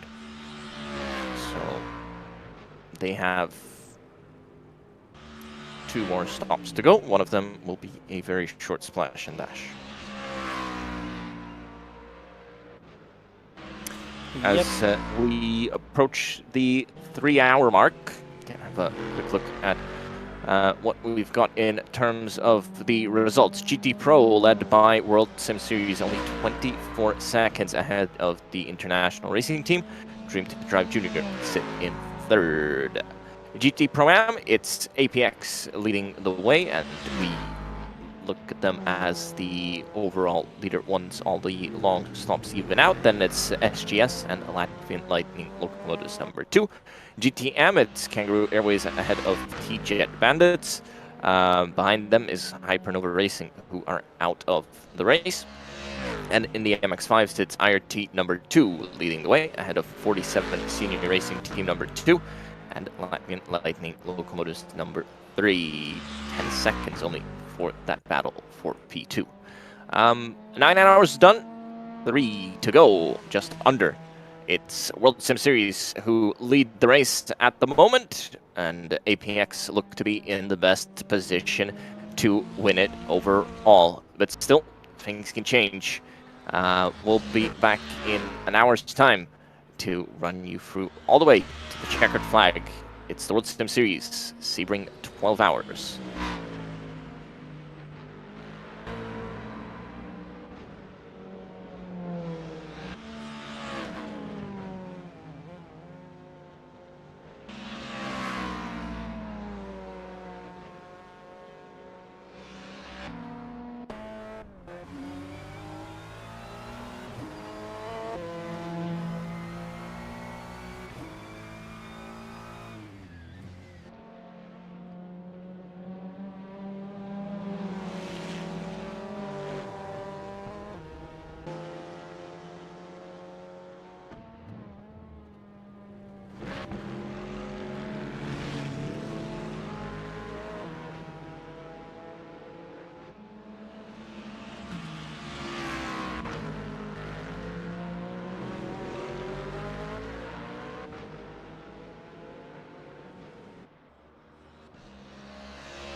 Welcome back to the 12 hours of Sebring, our final 2-hour run to the checkered flag of this race. And we've had a shakeup at the front just a few minutes ago. The race leader for a very, very long time, APX, had some issues at the pit stop. They've done 8 out of 6 long stops, and it was in a very, very short amount of time that all happened. So there was clearly some kind of issue. And now it's the WorldSimSeries car leading, who just came out of the pits. International Racing Team sits second. Third for the Dream to Drive team. So Pro-Am is now led by SGS, ahead of Latvian Lightning Locomotives number 2 and APX. GTM still led by Kangaroo Airways, ahead of T-Jet Bandits and Hypernova are retired. And then the MX5's IRT number 2, ahead of Latvian Lightning Locomotives number 3 and 47 Senior Racing Team number 2. A big shakeup at the front. Aruda now behind the wheel, but they are 5 laps down from the lead of the race. They're back out on track, but something has gone very, very wrong for that car. The IRT car pitted with 2 hours and 15 to go. The WorldSimSeries car pitted with 2 hours to go. So a little bit different strategy. They both will have to make one more full long stop. So that battle is pretty much as it is out on track, though the gap is coming down very, very quickly. But no, that's a timing issue. So the leader coming through turn 4. And this will be your battle for the win, but I do wonder what happened to that car. I don't see any penalties for it. I'll try to look back through the live stream and see what has actually happened to them. Yeah, some sort of issues, definitely. Hard to tell. To me, it looks something similar to what was happening to the Hypernova Racing team. They also have those long stops to their account. APX have now 8 long stops out of 6 completed, meaning they had issues either with connection or yeah, just a rough guess, something with the system. I don't think they had crashes all over the track for them needing those long stops. That's more of an issue to me, as we've just, I believe, had WorldSimSeries entering the pits and making that long stop. Did you catch it? Were they in the pits recently? Because yes, the gap is now down to... Yep. Yep, so they are now equal on long stops. Both have 1 long stop to do, and this is an on-track battle. The Dream to Drive, the WorldSimSeries car made that final stop a bit later into this race than the IRT car. That's the only advantage that they have. Not sure if it is an advantage. Both, it's maybe WorldSimSeries can just do a slightly longer stint or have those fresher tires for the remaining hours or minutes in this race. They still have the advantage on track now. They have company from behind. That's Latvian Lightning Locomotives. Let's wait out and see which team it is. That's number 2. Philip behind the wheel, and looks like Philip has those warm tires. He is quite interested in the spot that the WorldSimSeries car currently is at. He wants to unlap himself. WorldSimSeries car on cold tires, most probably.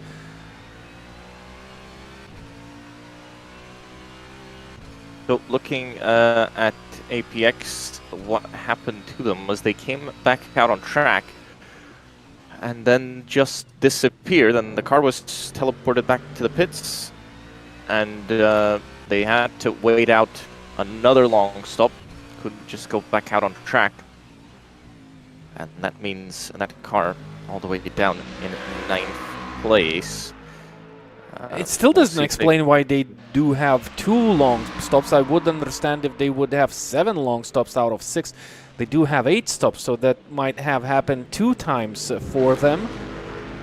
As Latvian locomotives number 2 overtake WorldSimSeries.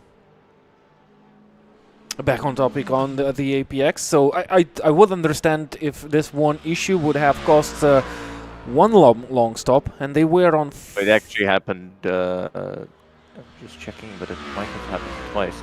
It should have happened twice. Yep. And so, does it mean that you've completed 6 long stops, but then when you teleport back to the pits, you have to do another long stop?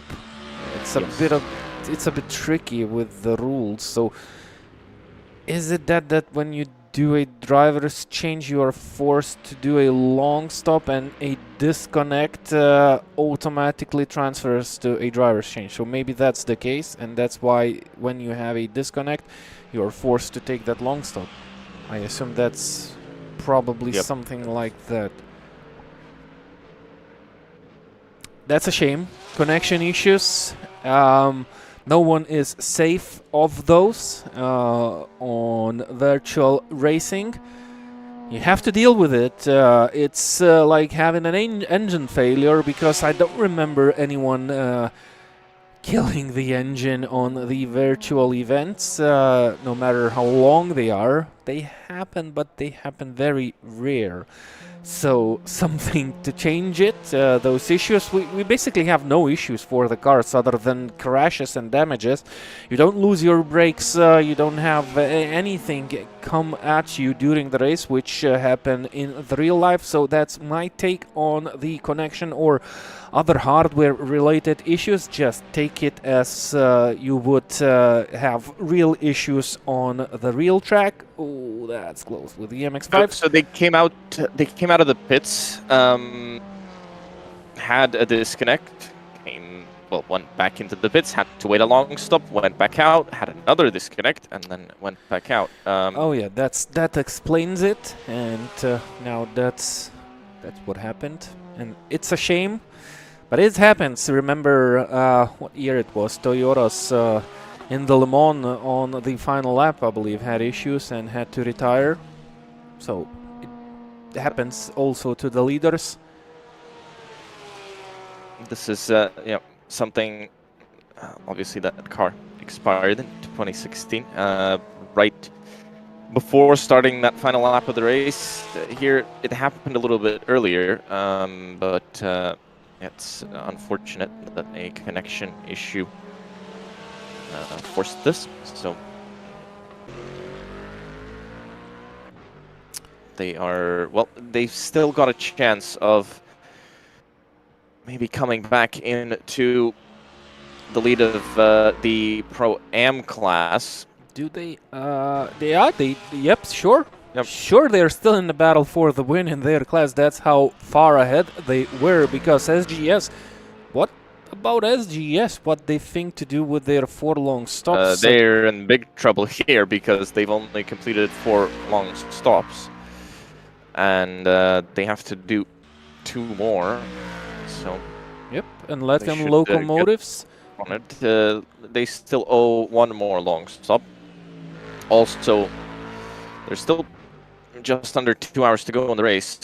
Aruda will be going flat out for sure, and he is. I believe it's less than a lap. But let's just wait for the car to cross the line, and should see it on the WorldSimSeries timing page. So 1 minute 20. There's still a long stop owed, so they should be ahead. Or they'll be ahead. That's what the lead they have built in the last 10 hours. Even with these major issues, 2 extra long stops, that's 6 minutes on track, they still have a chance of winning in class. do they have a chance to finish up higher than top 5 overall? I don't think so. Maybe they can battle with Team 47 Racing, who have also one long pit stop to their account. So they might be looking at P4 overall.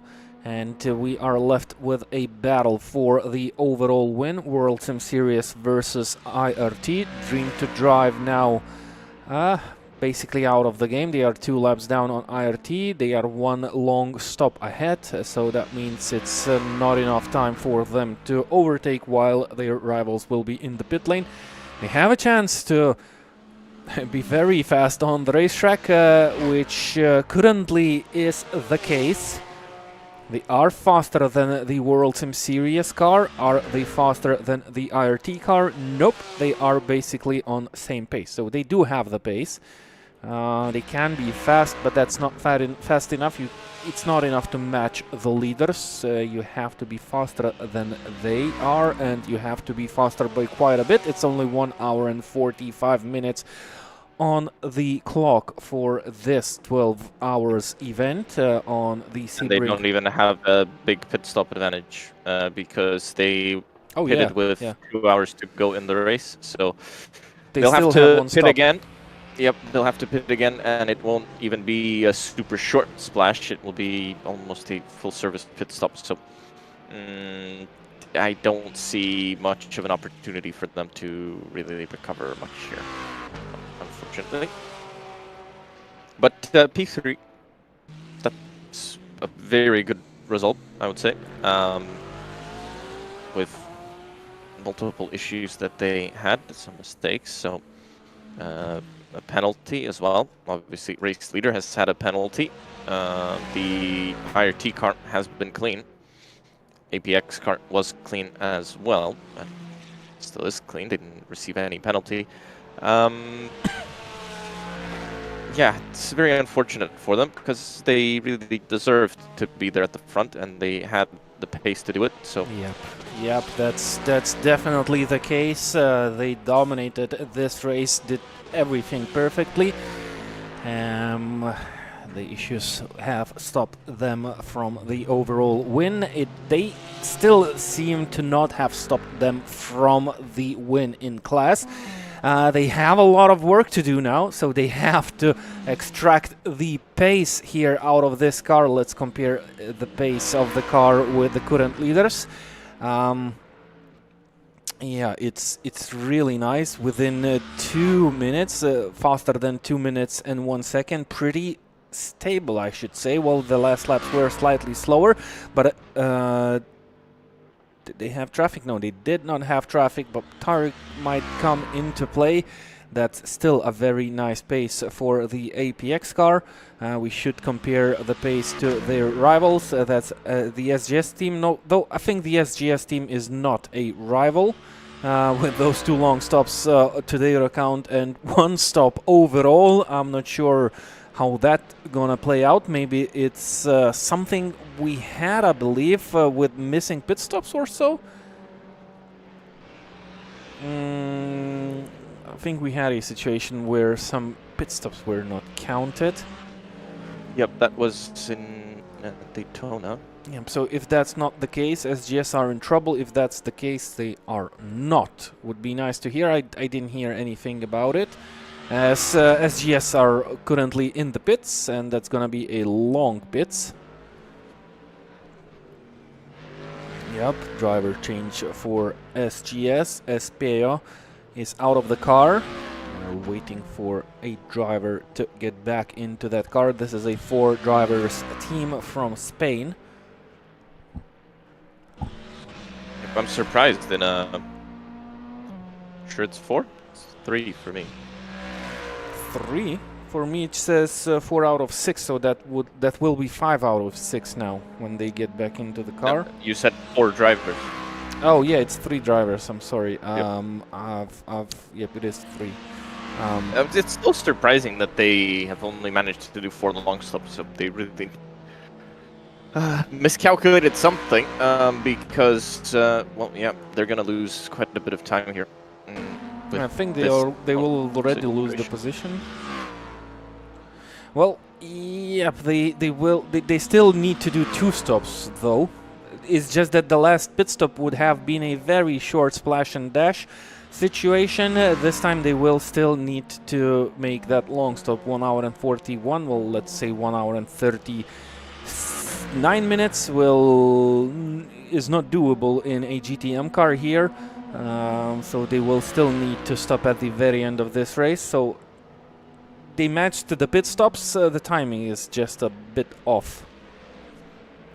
So, unfortunately for them, they will have to lose some time there. Already behind the APX car. APX will have to stop again, not for a long stop though. And so will, well, Latvian Lightning locomotives will have to stop for a long stop. And that will be their final pit stop of the race, I think. Pace has equalized at the front. They're pretty much running the same strategy. About 10 minutes is the offset at the front. So 201.3. We'll see the car in second cross the line soon. They did install Adam Kashoni into the car. It's a 20-second lead that they've built up the WorldSimSeries. This is a proper battle, actually. Looking at the times, they are matching the pace, meaning, and the difference is 20 seconds. Both have long stops. Who has the advantage? The one who can stop latest, maybe to have the freshest tires towards the end, but I don't think it's gonna be a huge difference. Oh, Mazda spinning around and round. Bravos Motorsports, 21st. So 6th in class, had a nice 360 spin. This is gonna be an on-track battle. 2 fastest drivers by both of the teams behind the wheels doing the job. 20 seconds is the gap that can be eliminated in 1 hour and 40 minutes time, especially with those worn tires effect when the car starts sliding around the corners. But because of the fact that WorldSimSeries made a later stop, means that they are now on fresher tires. But maybe both teams have the same chance. As soon as the car for the RT will start sliding, they will have the ability to pit, and I think they can easily fall within the normal tire working window with the 1 hour and 40 minutes to go. How many minutes ago did IRT pit, you said? They pitted with 2 hours and 15 to go. And WorldSimSeries pitted 10 minutes ago, yeah? Right? No, they pitted with 2 hours to go, so there's a 15-minute offset between them. Yeah, so WorldSimSeries is in a better situation in terms of tires. They all have to do a long stop, so it won't matter on the amount of refueling that they do.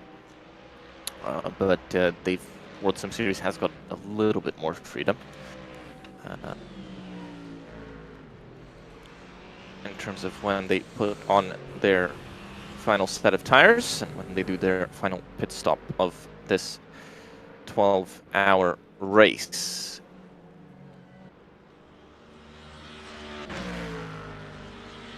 The MX5s, still one long stop for everybody in the top 5. The only real battle for a significant position is still that potential battle for second, but that gap has opened up to over a minute, so maybe some kind of pit stop offset. No, they've swapped back because the pit stops were made at different times.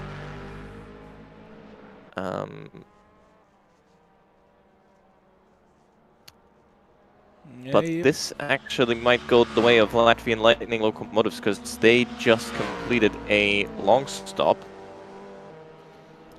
Still a long stop to do for the 47 senior racing team number 2. That might be the difference here. We'll see how they come out. And into the pits. So that's going to be this car now doing a long stop. Latvian Lightning locomotives should get out in front. But obviously class dominated by the IRT number 2. They are fully 2 laps ahead. I think so. They still owe a final long stop. And the MX5s will have a splash and dash in that last 40 or so minutes of the race. A little bit of a missed braking point, but seems to have it under control. I think the 47 senior team just came out of the pits. Did they? Yep, they did. Yep, they did do that long stop. No, they didn't do a long stop. Oh, no, they didn't do a long stop, okay. So I'm going to guess what they're going to do is they've probably short fueled it. They're going to go to when their cutoff is for making it to the end, and that's when they're going to do the long stop. So splitting the strategy, that's an option. Maybe trying to put a bit more pressure on their rivals.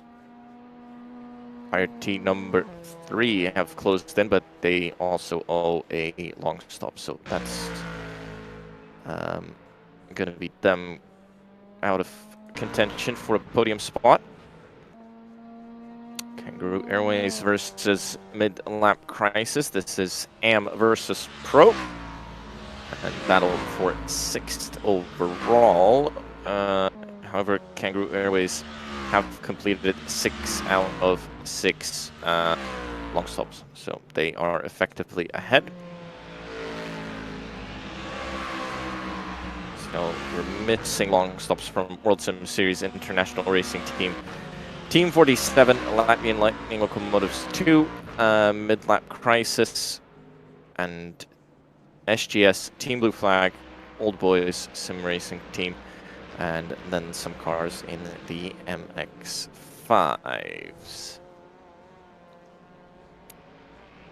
Interesting. Interesting that GT cars that haven't yet completed it. We obviously followed those front 2 cars. We know their story. And about, let's say, 15 minutes time, that real window to get to the finish opens up. It might have been the situation where everybody, well, or some of the teams noticed the issues that the APX had, and they thought, no, I think it's safer to leave that long stop for the end of this race, just to be sure if some issues happen, we still have that card. The gaps are slightly bigger there, so maybe they chose the safer strategy. Yeah, but APX would have had to save a lot of long stops to, well, they would have had to save 2 more long stops to be safe here. So, yeah, that was, I think, not an option for them. And even if you do save those long stops, you're still doing stops. It's, you know, you're still losing time because you're making useless long stops in this case. So still hemorrhaging time. Here come Kangaroo Airways, getting past traffic, and they are in P6. Looked a bit tight, but I thought they were coming down onto pit road. They weren't. Battle for the lead. That gap is, I think it's growing. And this is the battle for the lead in GT Pro-Am. APX are dominating that field. Not a surprise. Some more time lost for the international racing team. Yeah, it's kind of going away from them, unfortunately. Obviously, still anything can happen. We saw cars make mistakes very, very late into the race, so it's very, very late into their stints. So nothing's done yet, and obviously connection issues happen, but it's now WorldSimSeries looking in a very, very good position.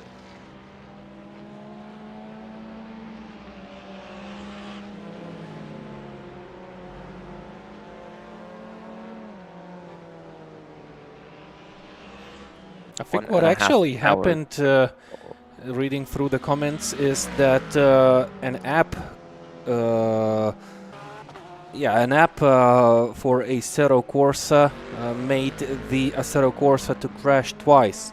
So it was not a disconnect. It was basically an app that had some issues, and well, basically the game crashed to desktop twice. So it was not connection. Oh, wow. That is, that's very unfortunate.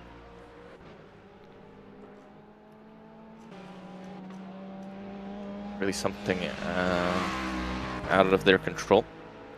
Yep, and then what I also read that we had multiple people engine explosions, about 7. I'm not sure about this fact. We have 3 teams missing here.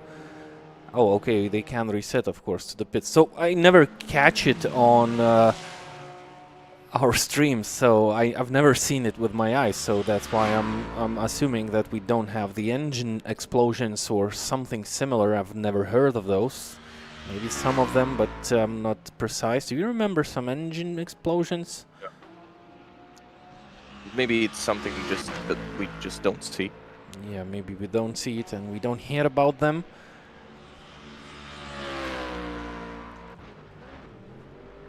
But yeah, interesting. That, I guess, could be overheating, could be just overstressing the engine.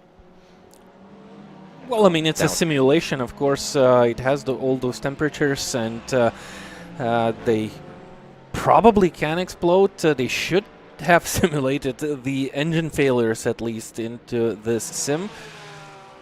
I think we had something where if you hit the front of the Porsche, you can then overheat the engine. Didn't we have an event where we had issues similar to that? Maybe that's the wrong simulator that I'm thinking of. Whatever. Didn't see it. I don't know if that happened. If we have engine explosions, that's okay. Still, other issues can be related to simple issues that can happen. Racing has definitely a lot of things not planned, and they happen unplanned, and in a matter of a couple of seconds. 1 second everything's fine, the other not everything's fine. We have more things for simulators to go wrong, and sometimes they do go wrong.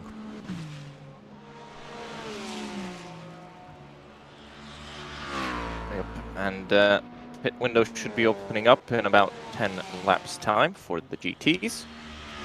10 minutes time, sorry, for the GTs. And I think one of the first ones to take it will be the IRT car. I think they still should stay a bit longer on the racetrack. They do have the ability.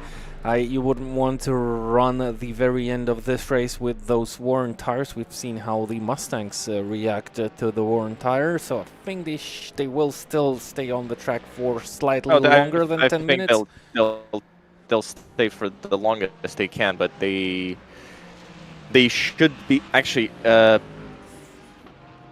Yeah, they should be the first car that comes in.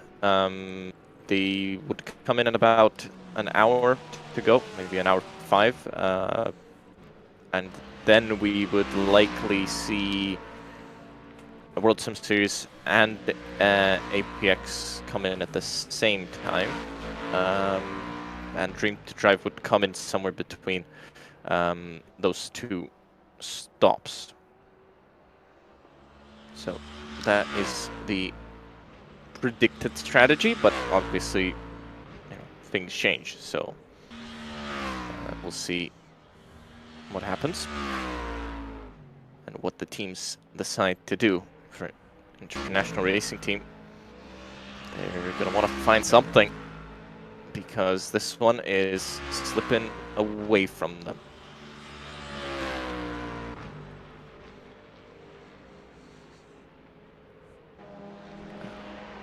Long pit for IRT number 2. That's the MX5 leader. Yep. And they complete their final long stop. Here's that car. And they're comfortably in the lead. And they've led all the way through, except for those first few minutes of the race. After that, they've just been leading and leading and leading and leading. So I'm sure it's still a stressful race in that MX5, because you have cars coming up to you pretty quickly. So you always have to be on the lookout for what's going on behind you. Maybe not as much looking at the front. You know, you're obviously catching up to cars, but not that quickly. But yeah, behind, those things come fast at you, so be prepared. Race leaders, you're more calm about, because you know that they know what's going on, they know how to overtake you, but the cars that you see in 15th, 14th in class, I think you're a little bit more worried when they're coming up to overtake you, because they're a little bit less predictable. So even in this car, I'm sure it's not all calm.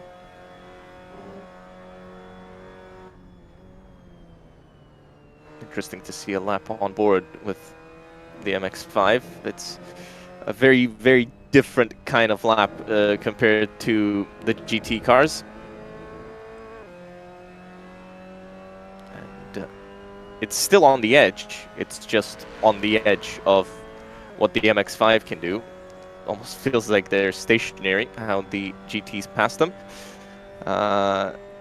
What will we get to? 117 miles an hour down the back straight. Didn't reach 200 kilometers an hour.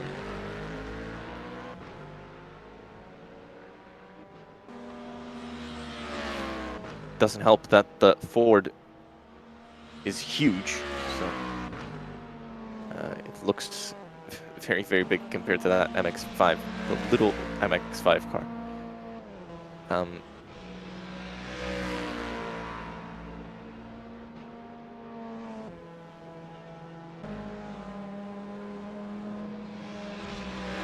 LT4 drive-through for cutting and GTM. That is the T-Jet Bandits, but doesn't change much for them. Car behind is 64 laps behind because it's retired. Car ahead is 6 laps ahead, so nothing will change. In GTM, most likely.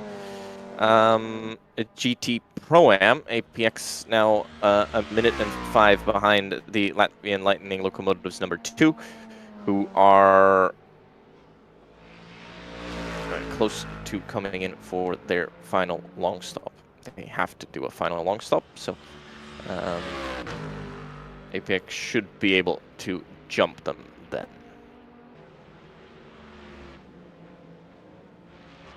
In the pros, again, IRT losing some time.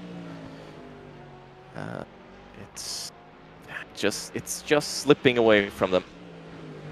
With 2 hours to go, you have a 20-second gap it's manageable. It's doable. With an hour and 20, you've got a 32-second gap. It's becoming out of reach here in the Sebring 12 hour. As the sun, it's not setting yet, but it's a beautiful golden light starting to set in. It's 4 p.m. virtual time. Ooh, and that MX5 just drove itself off the road. I'm sure there was no contact. Just drove off the track.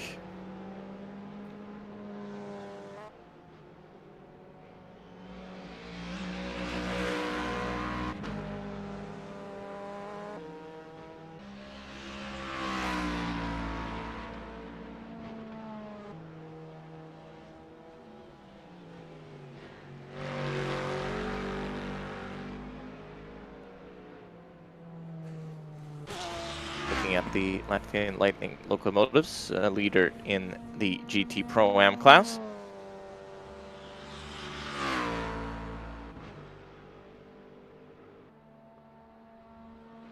Coming past that traffic, this is where that big speed differential is, right at the end of the straight.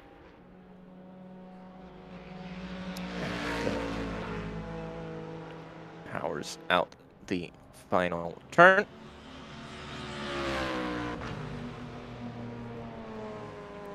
Lap completed. How many laps do we have completed? 305 by the race leader right now. MX5's 251. So we're over 50 laps, the gap between the two classes. Two main classes, let's call it.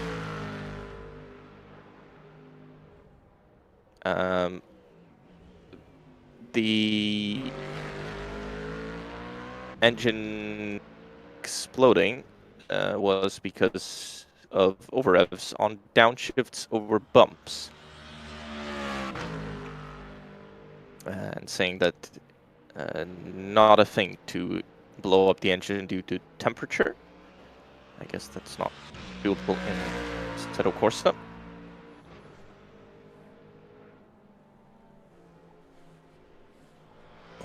Yep, looks like not. But, yep, overrev on bumps. That's possible.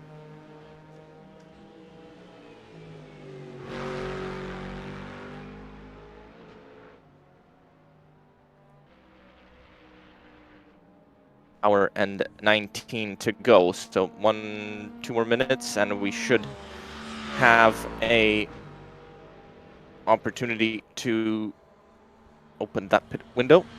Yep, and it looks like RT started to struggle on tires. Look at their pace. It went down.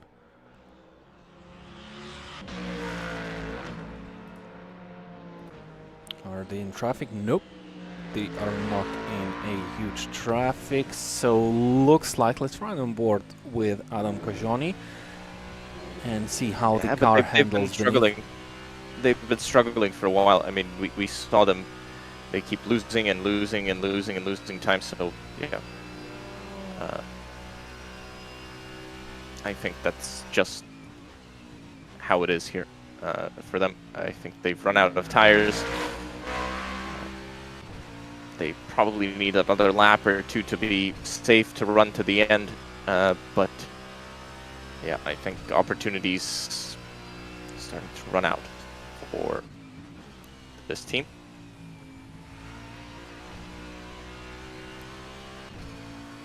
I think putting themselves hitting early to, I mean, having that big sideways moment, having that short fuel stop early, I think that made it more difficult for them, and they made it more difficult for themselves than they needed it to.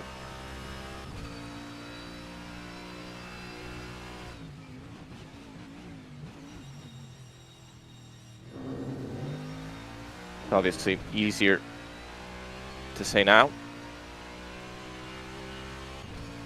but yeah, I think they'd like to try that again and they would probably do that short stop later on in the race.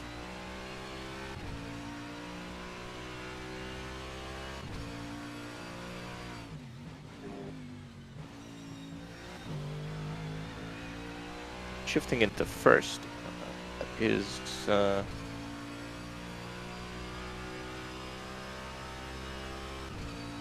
interesting. Obviously depends on how the gearbox ratios look. Yep. Oh, can they change the ratio? I've never interacted with this car on a Zero. Normally, I mean, for the real car, there is a set ratio, but yep. For a lot of them, you do have an IMSA ratio, an FI ratio, and a Daytona Le Mans ratio. So there are variations to it, but also depends on the series. Some series actually allow you to play around with ratios.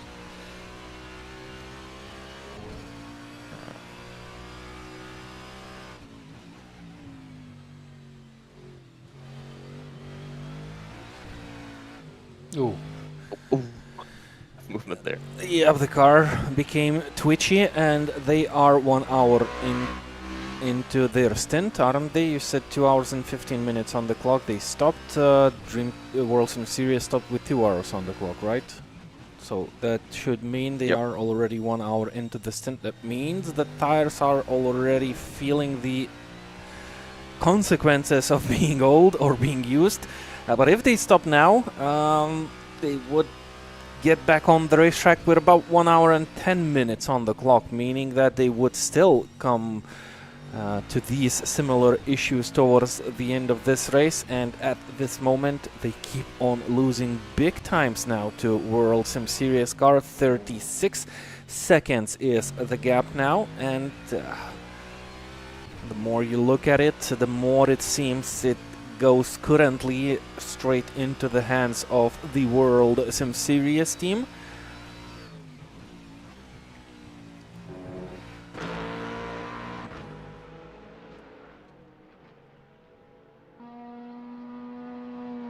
Oh, that's close. But now it's much easier because they know the real closing speeds that they have at pretty much any point on the circuit. So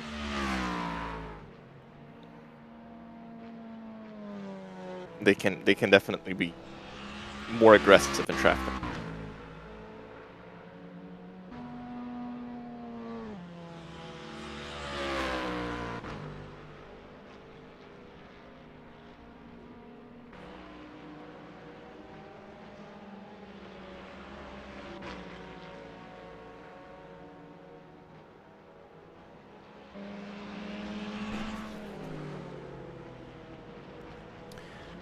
So regarding to the comments, in the first hour, IRT have exploded their engine. Also, Team 47 had similar issue. I wonder why we don't see... Well, we are unable to see all the cars at one time. That's why they maybe put it early. Yep, that might also be the case. That's why we saw those early long stops as well, I think, probably. Yeah, it's unfortunate that we don't have a replay in AC. Because it would be nice to see incidents, would be nice to see engine explosions, but yeah, we just, a lot of the time, don't really know what's going on out on track. So it's nice when our YouTube comments tell us what has gone on, but yeah. Good to know. Definitely good to know, because we do a lot of guesswork here when sitting and watching these races. So nice to have something cleared out. This is the Dream to Drive Junior. Oh, running behind, and now ahead of the TJet Bandits, currently second and last in the GTM class, last running car in that class. So they cannot finish higher, they cannot also finish lower. And the Dream to Drive car of the juniors quietly but quite steady went up the ladder, now taking third place overall. If no issues come across their way, it's simply bring it home situation. And I think the IRT car, maybe they'll still hang out for a little bit longer on these tires to make it the worser stint than the last one.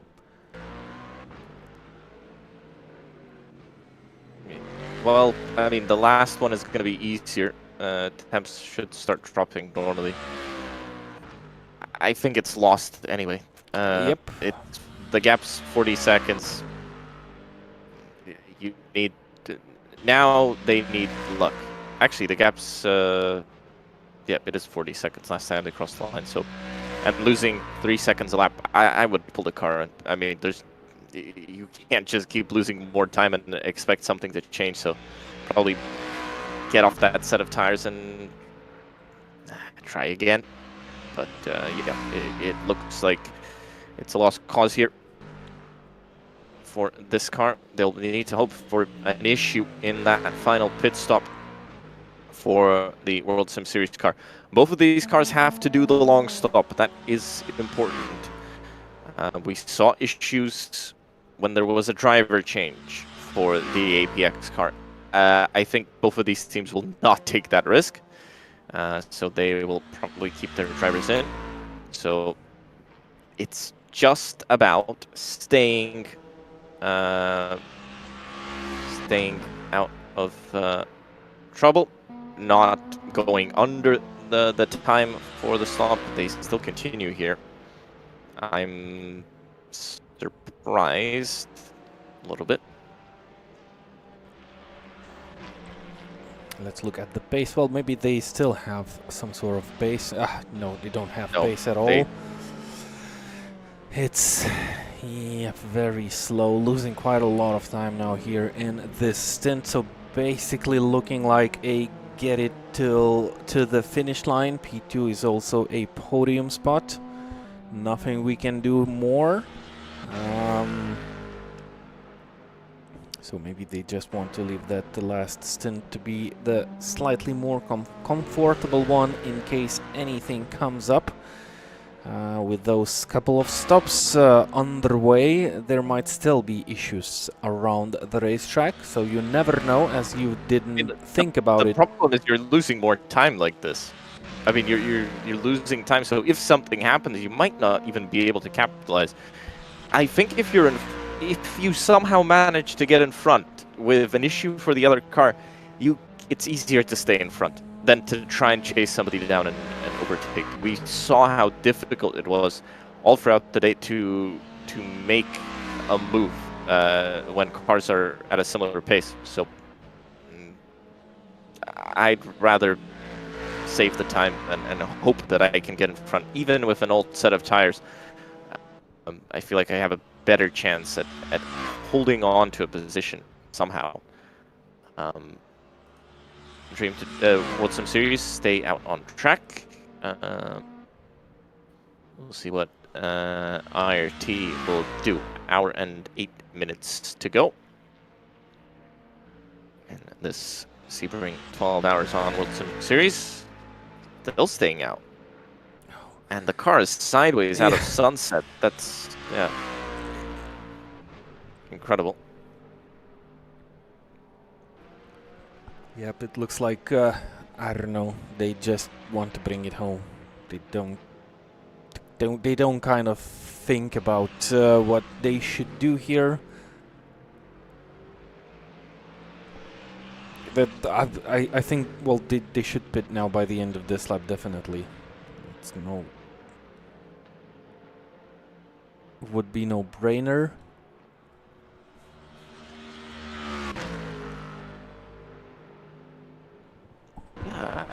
like that idea of giving up here. Yeah, yeah. Who likes it? I think you should try everything. There's nothing to lose. You can only gain if you try something. Try to put that other car under some kind of pressure. Oh, and well, that's what happens. You don't have any tire life left. And it goes from bad to worse for them.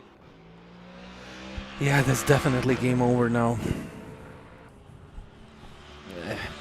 I mean, it basically already was, but that's not how you put pressure on your rivals. APX in the pit lane, by the way. Final stop. This is just going to be... this isn't a long stop. This is fuel and tires, I'm guessing. But they'll be able to run it then to the end.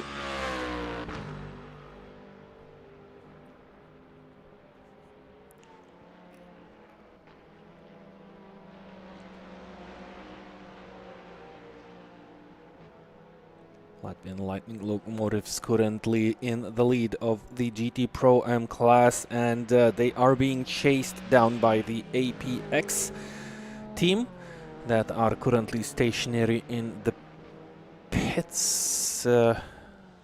Should be a regular pit stop. It's already 1 minute and 50. We never figured out how long a regular pit stop takes. So it's about... It's only about 1 minute shorter than the long stop. Yep, 2 minutes time. Box time 1 minute 30. This is longer than a normal pit stop. Did they have damage maybe to the car? They are back in P3 actually in the Pro M class, though the SGS they still have that one long stop to complete. I think they don't have too many issues in terms of getting back into lead of that class, but yeah, probably had some damage or something that they had to fix, because I looked at lap times of other pit stops, so other cars were taking a minute and a half, so it looks like at least half a minute longer. Yep, that might be a decisive factor. I'm eager to see how that battle will end now. At the end of the race, after the Latvian Lightning locomotives will take their final pit stop, which should not be too far away from now. HRT still on the racetrack even after that spin. That should be the moment that's when incredible that they're still staying out.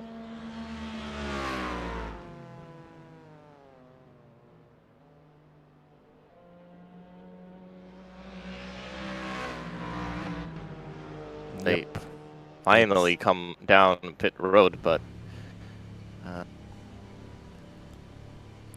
I think this is too late here to even have any opportunity. Obviously, long stop. I expect that the WorldSimSeries car has about 15 more minutes of fuel available. Will they use it all? I don't know. Dream to Drive car also into the pits for their final regular stop, and we'll have a team to look at and figure out how long it takes for a regular pit stop. Actually, IRT driver change. Is it a driver change? I still see Kajani behind the wheel. They did disconnect, but maybe that was to fix that car or just refresh it. Yeah, could be. Yeah, could be that.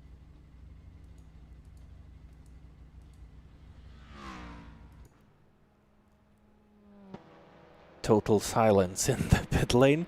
when sitting in the car, engines calm down, you just hear your rivals roaring around the virtual racetrack through the concrete part. Oh yeah, indeed, that's even shorter than 1 minute 30. Look at box time 0.05. Wow. I think that's just something. But yeah, 1 minute 10. This is a shorter stop because there's less to go. But yeah, what I was looking at was about not too less. It's 1 hour and 1 minute. Whoa! Streaming into the corner comes Latvian Lightning locomotives, which this is the Pro-Am car. Yep. Oh, they braked late. Last lap 2 minutes and 5. They also lack pace, and they lack it quite badly.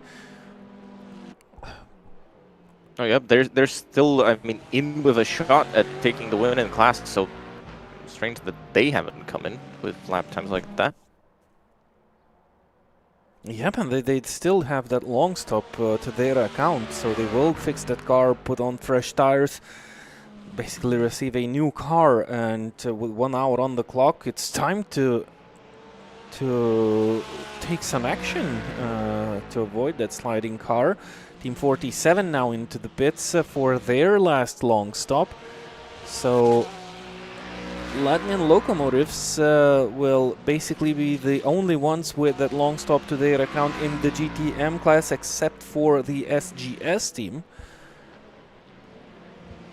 IRT back on to the circuit. Oh! International Racing Team drive through for crossing. That would be pit exit line, I'm yep. guessing. And well, that's not really going to change anything, but motivation levels are down. Going worse and worse for them.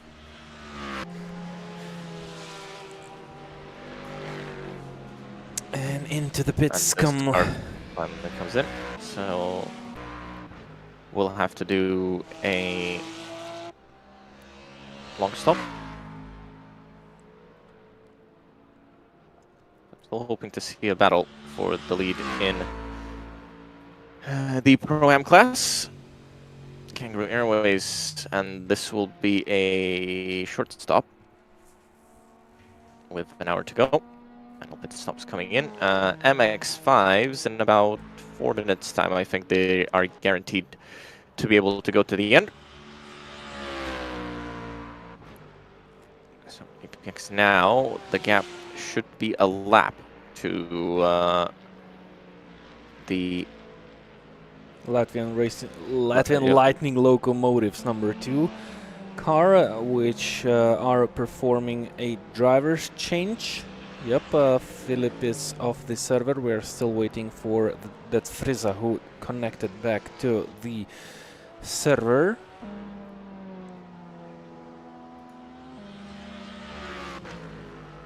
Kangaroo Airways. Oh yeah, so APX lost about 1 minute in the pits. Well, closer to 50 seconds. That's more than 30 seconds, and that's quite a lot actually.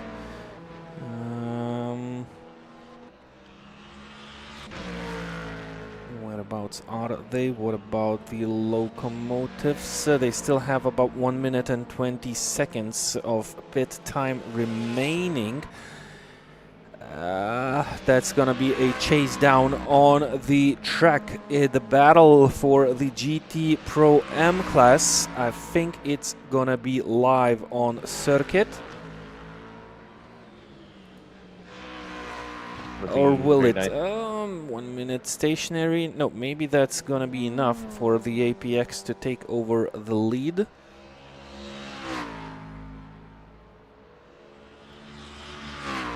I think it should be. It should be enough. About a minute to.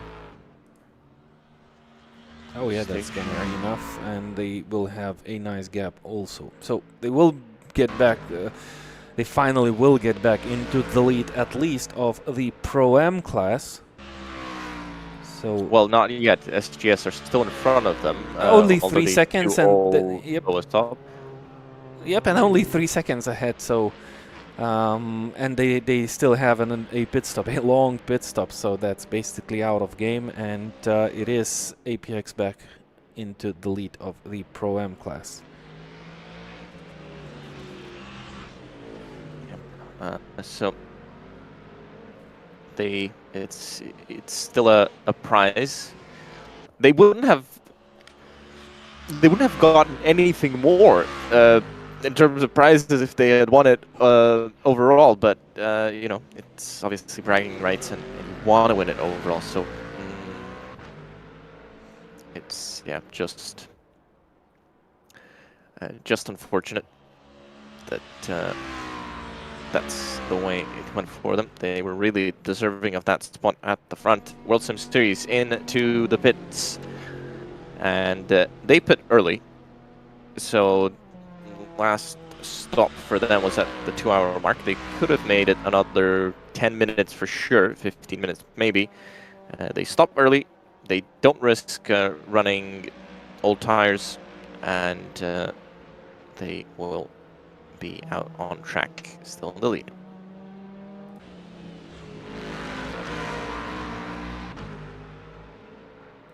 Latvian Lightning locomotive just exited the pit lane, finished that long stop. Well, but didn't they stay too long? Yeah, I think they did. I'm Yep. guessing they did. But we might want to go back to that battle, because here we go. Half a second. This is for the lead in GT Pro-Am. Might be probably the easiest overtake for the lead in any class today. Here comes APX. They go down the inside into turn 1. They've been gaining a lot of time on these guys. All throughout the race, they had made an almost 5-lap gap. At the front, goes to the inside, and SGS smartly doesn't even fight that one. And now, APX finally back into the lead of the Pro-Am class. That's a small consolation regarding all of their troubles. Rainbow's back. I think it didn't go anywhere. It was yeah, just maybe less visible. Too bright, yeah. I don't remember seeing many rainbows at Sebring. Yeah. So if not the issues for the APX team in the pits, they would have been 5th now. They are about 45 seconds behind Team 47 Racing. It wouldn't change. It still wouldn't change. Would change nothing for the APX team regarding the prizes or the win. Still would be.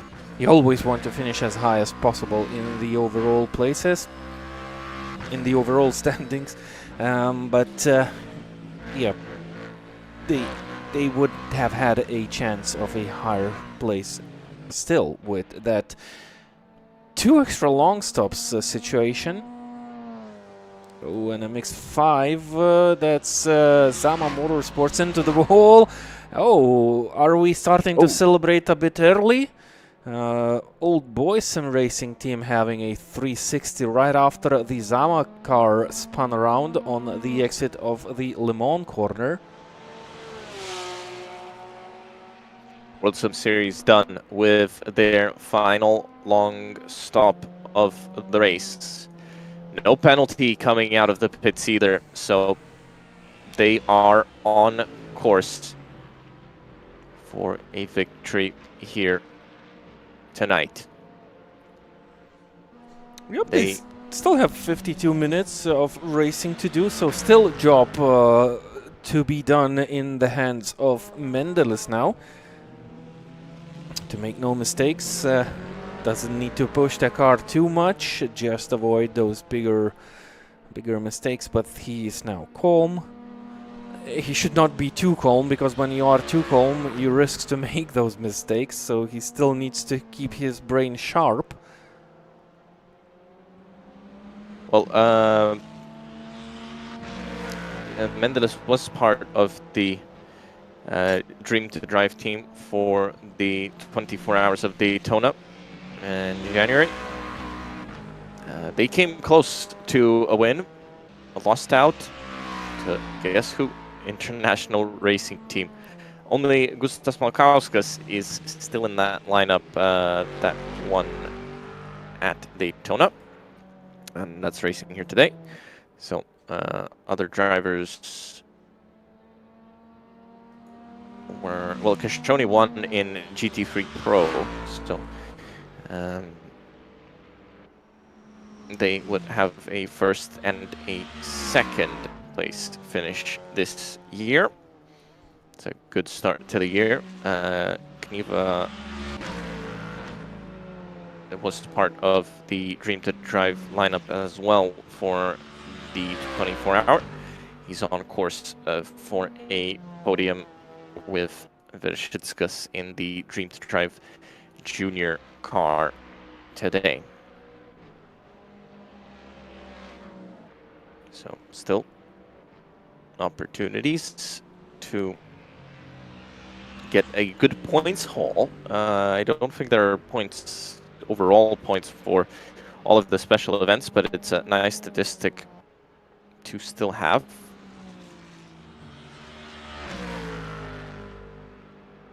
At the end of the day, it's still a second place. It's a respectable result, but I'm sure these teams show up wanting more.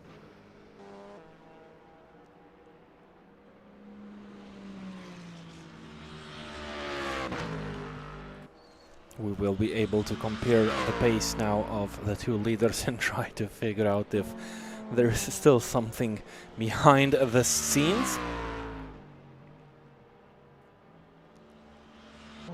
The gap is going up and down like crazy, and it's gonna be about 70 seconds or so.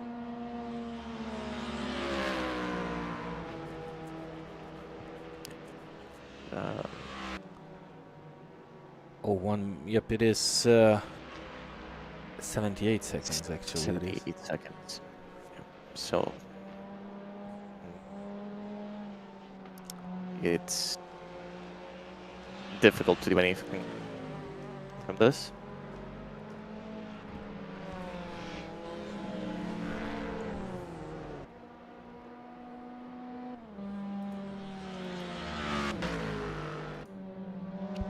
Battle for P2 in the MX5s. It looks to be also buried for today. Actually, what about the Latvian Lightning locomotives number 3?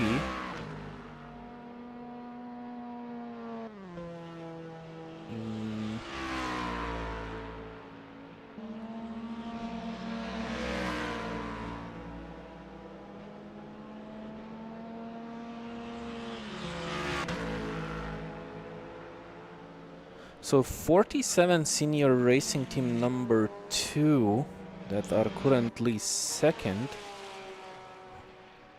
They still owe a long stop. IRT number 3, they also owe a long stop, where the Latvian Lightning locomotives car are on 6 long stops already. Currently in fourth. IRT number 3 will drop out of any chance at a podium. I was expecting the 47 senior racing team to pit earlier and then just run to the end, but it looks like they've actually fueled up the car fully and they're going to run, and they're going to lose a bit of time in that final pit stop. So, interesting strategy to choose. We'll see who comes out on top. It's the race between 47 senior racing team and Latvian Lightning locomotives for second place in the MX5s. There they are.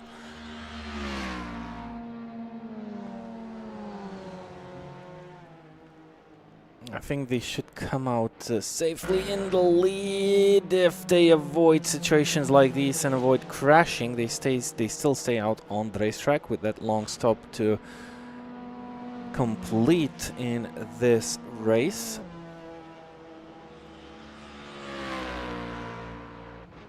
What's the gap now between Team 47 and RT number 3? It's 1 lap and a bit.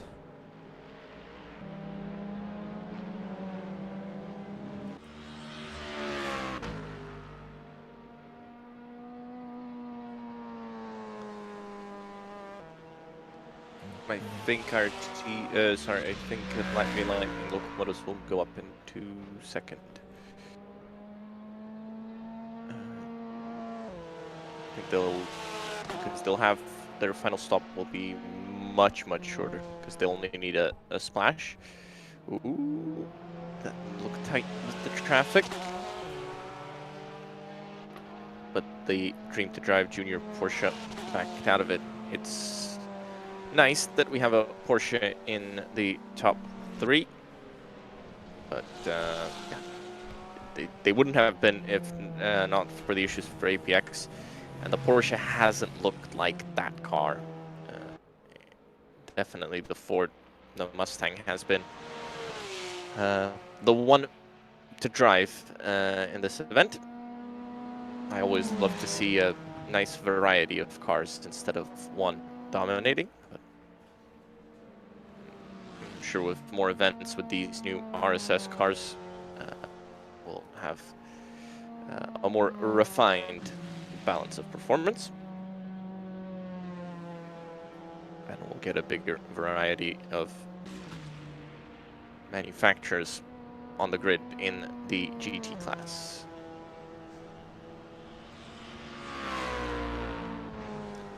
"45 minutes to go, so 11 hours and 15 minutes done. Sun is slowly setting.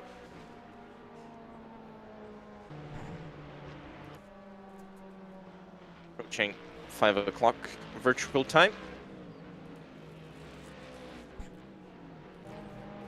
SG is taking their final long stop now. Wonder how many places they will lose. They should be still 3rd in the Pro-Am class because Team Blue Flag, they are way behind.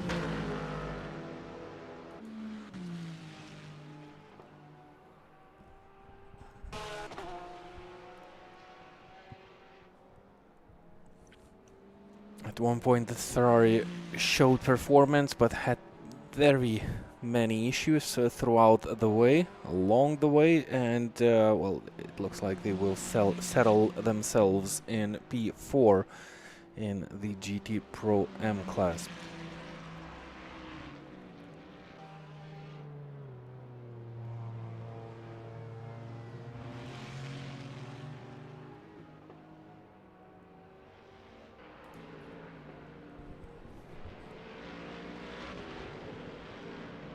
Ooh, that's close on the exit. But that's the way it is on Sebring International Raceway. You just have to see the outgoing cars on to the track from the pit lane when you approach turn 1. That's exactly what the IRT team did here, avoided collision and overtook the car and just keep on going. 43 minutes of calm minutes, one should say, remain for this team, basically for most of the teams. Don't have a lot of on-track battles happening here, just waiting for that long stop coming from 47 Senior Racing Team number 2.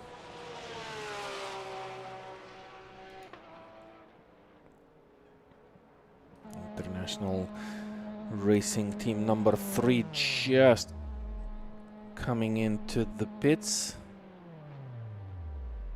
for their final long stop of this race. Is it a driver change? Oh, Latvian Lightning locomotives, they still had a regular stop to do. Yep, but it's a much shorter stop. So it's with 42 minutes to go. And Team number 3, it is a driver change. So Variant will be getting into the car. And the 47 Senior Racing Team number 2, they owe us that final stop. They should do it soon.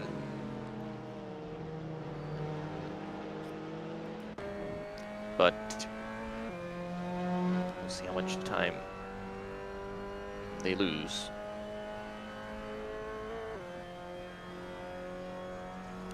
Because of having to waste time.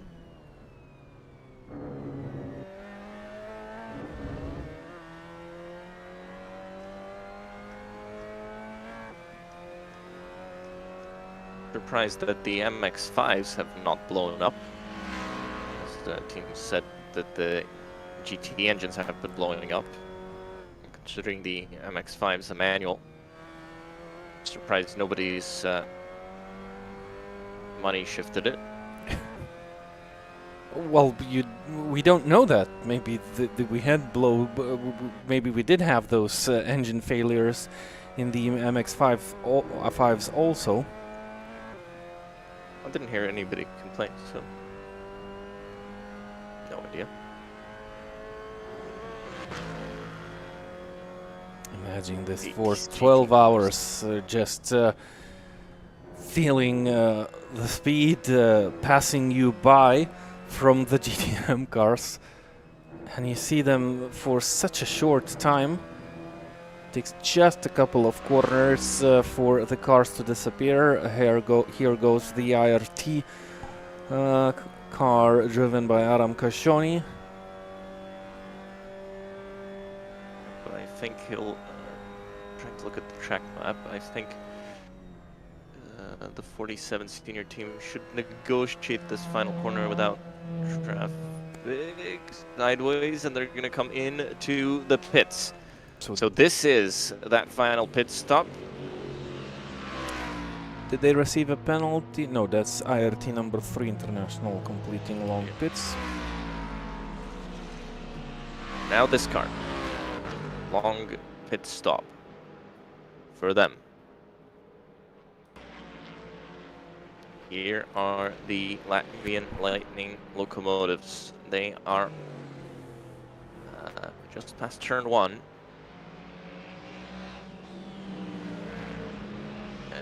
Are they on the same lap now? Already? Oh, but it's a very long lap. But I think they're still getting out in front.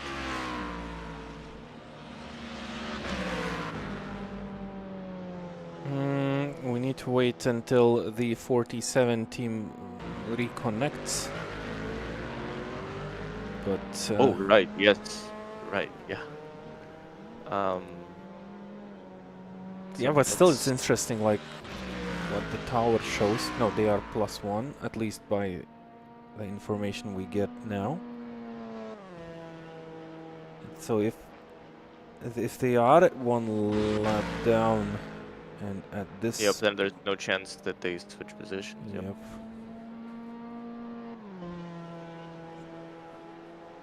Maybe an MX5 stop is just longer? And that the long stop doesn't actually mean that much.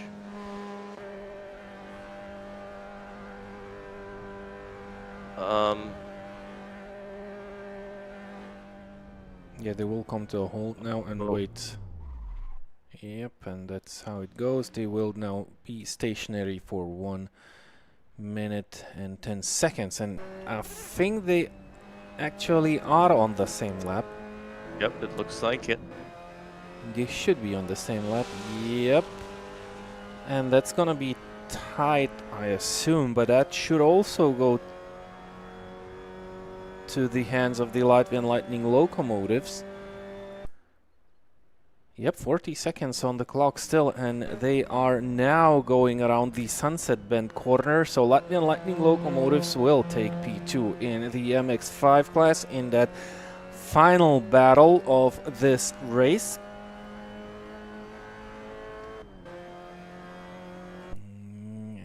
And that would be around 20 seconds. So no chance. Yep, there you go. Position swapped.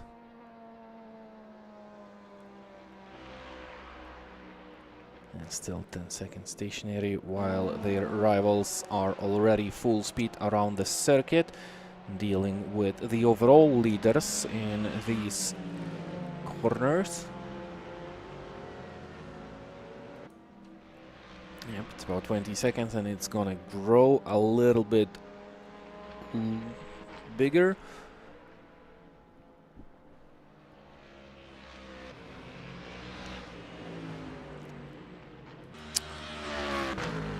Yep, so 36 minutes. They've lost themselves this.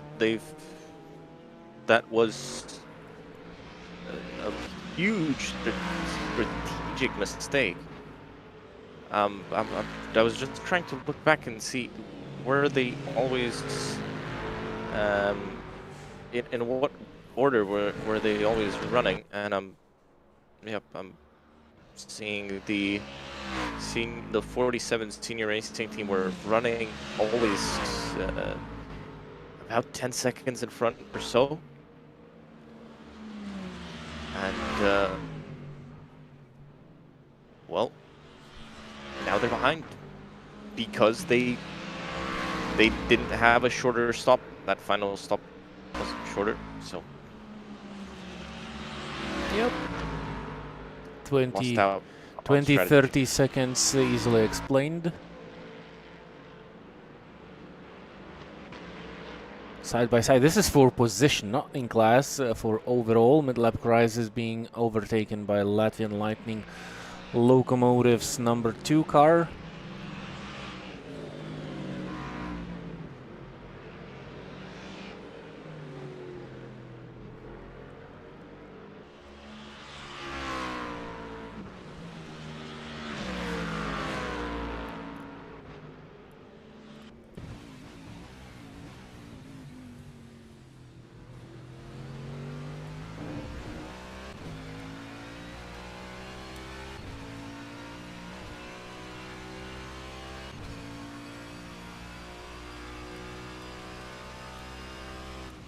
Here's mid-lap crisis behind that Latvian Lightning Locomotives 2 car.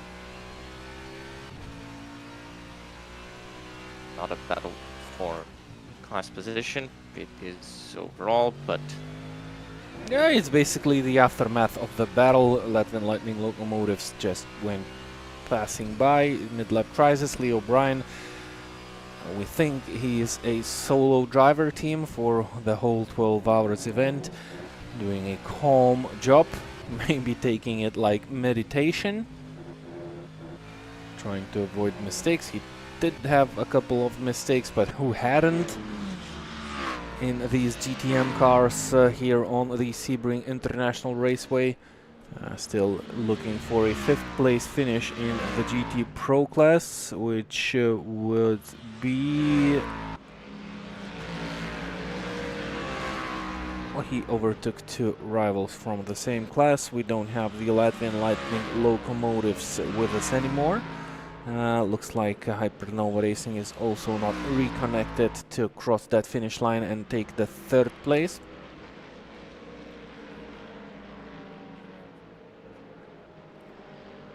Will he still get 3rd place? Well, the Hypernova Racing. There was a question about that, but I still don't see a rule. I haven't seen a rule that. I think we had some similar thing in Daytona race this year where he also questioned it. Okay. I think it was Nordschleife last year. Trying to see.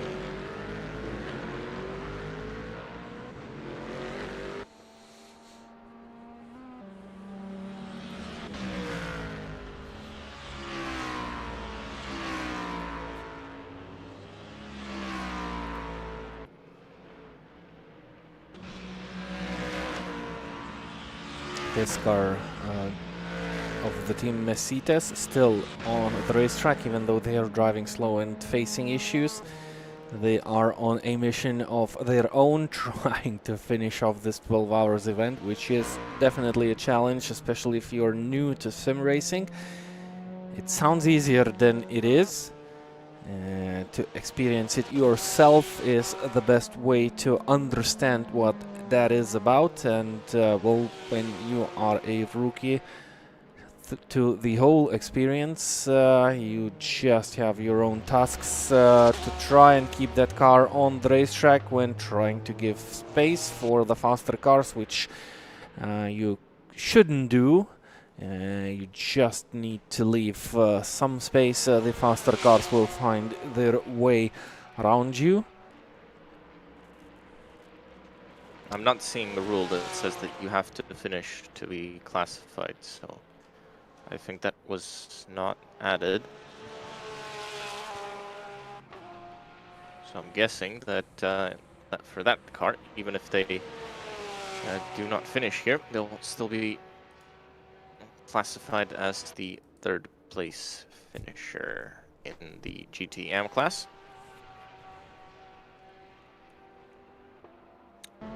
Now, we looked at Division 2 very early on, but that is led by SGS2, 30 seconds ahead of Customs GTAC. There, everybody who's still running have completed their long stops.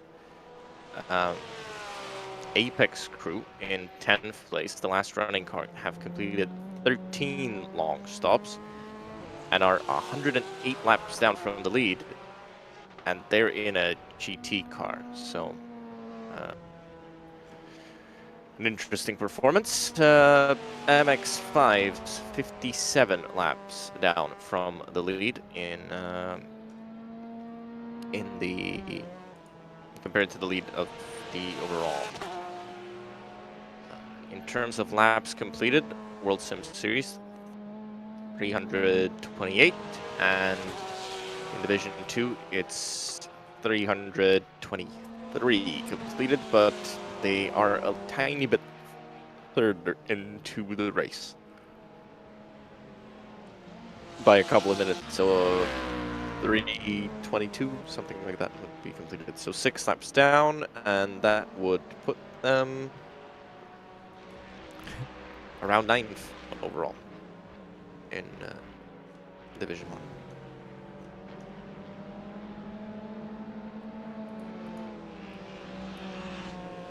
Looks like there's still a battle, because the second placed Customs GTAC car just shaved off 2 seconds of the lead. Do we have a chance to switch over the divisions to take a look at what's happening over there? 13 cars started the race, 10 of those still on the racetrack. And still in battle. 47 car junior racing 47 junior racing team in the MX5 just received a drive-through penalty. They want to have some action towards the end of this race, where it looks to be a big practice session now.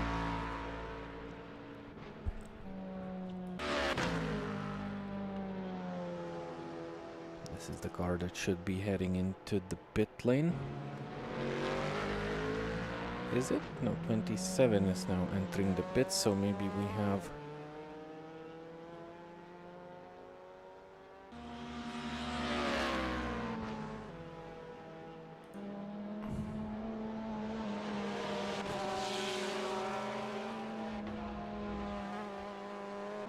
No, that's Mesitas who have entered the pits to maybe repair the car. They were struggling out on the racetrack.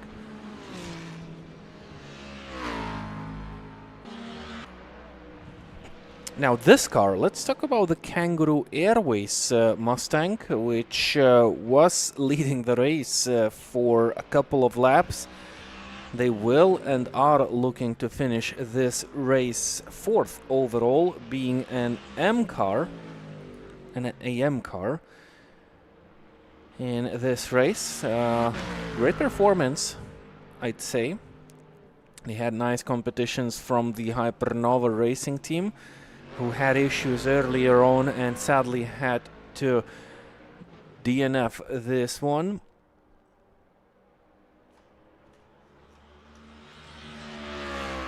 Leaving out their class rivals out on the track, performing pretty well. APX are 28 seconds behind the Team 47. Even though they are faster on the racetrack by quite a bit, it's still not enough time on the clock for the APX to finish off this race in top 5 overall. Still holding strong, and there is maybe something about to happen.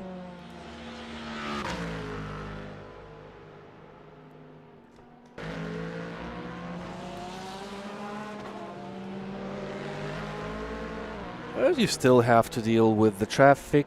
Still normal multi-class 12-hour race conditions. We have 3 cars less on the racetrack than what we had at the start of this race, so it's a nice percentage of teams making it safely through the distance. Of course, the long stop rule plays a nice role here in this race. If you have issues, you always have those 6 possibilities to reconnect and have everything reset, no matter how hard you damage the car.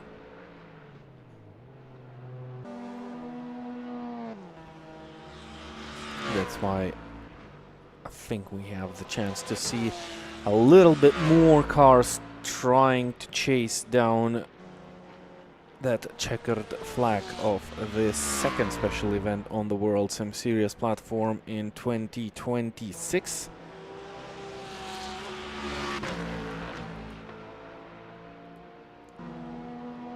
Yep, and looking at that APX car, they're still gaining. Might still have a chance to get a few more positions overall.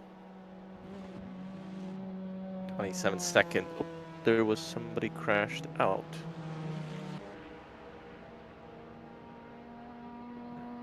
Sunset. For APX, 27 seconds. They need to find some magic, but they've found magic throughout the race before. And this battle that we hoped for in the MX5s, it's 27 seconds. Even though the 47 Senior Racing Team number 2 gained a second last time round, that will not be enough if they're only gaining that much.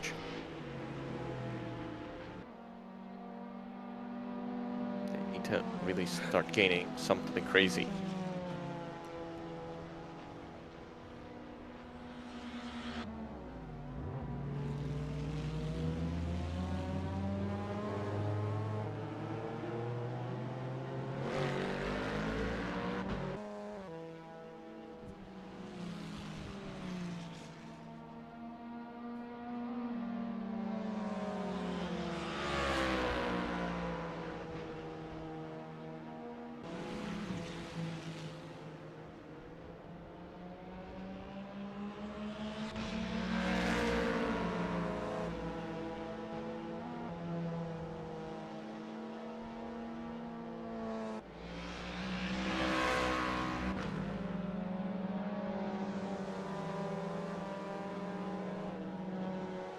Only 2 minutes to go. Looks like the light is slowly fading. I don't think we'll go into full darkness.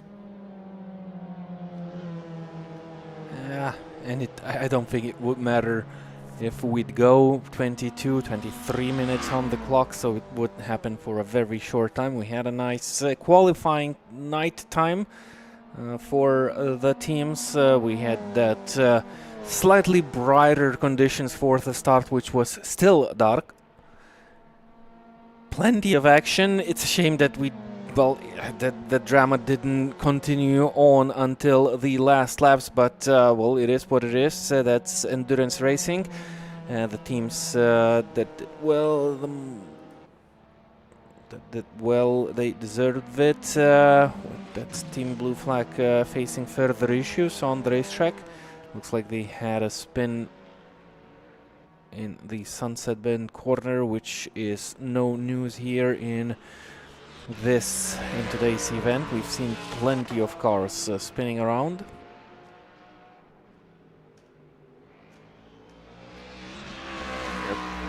Those spins, that was the most interesting thing. How many cars spun completely on their own through braking zones. Was definitely interesting to see how many mistakes were happening. And a big surprise was the amount of fuel that they could keep in the cars, and how long that fuel lasted. An hour and 20 minutes. We saw some of the stints, but normally running at least an hour 15 when taking it the full tank.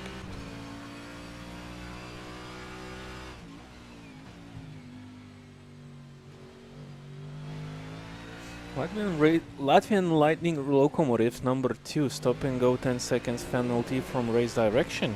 That's interesting.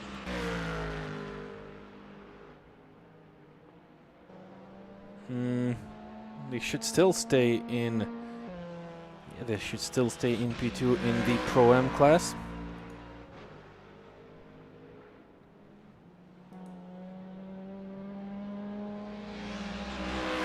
Four warnings. That's why 2 earns you a drive-through, 4 earns you a stop and go 10.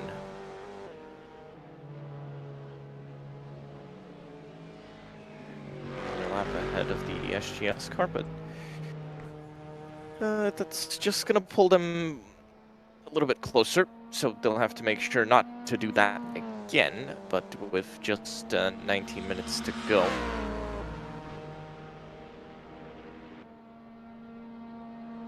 It's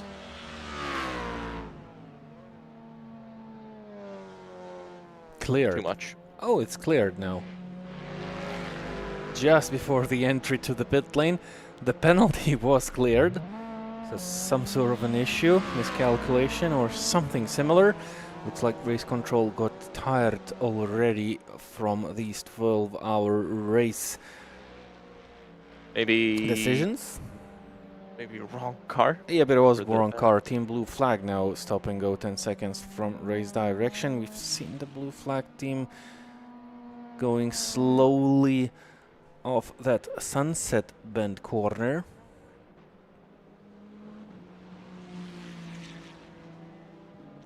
It should have give a small heart attack for the Latvian Lightning Locomotives number 2 team and the driver who's behind the wheel. I'm pretty sure they started guessing. It wouldn't change anything in terms of the result, so that's not the worst, but yeah. Mistake rectified. They obviously had a few laps to serve that penalty anyway. And it was for not holding brakes, so I think the Team Blue Flag went off the circuit and could not hold the brakes, maybe. Yeah, and I think they had a contact with Latvian Junior Locomotives team in regards to that, something like that. And that was the 4th warning for the Team Blue Flag.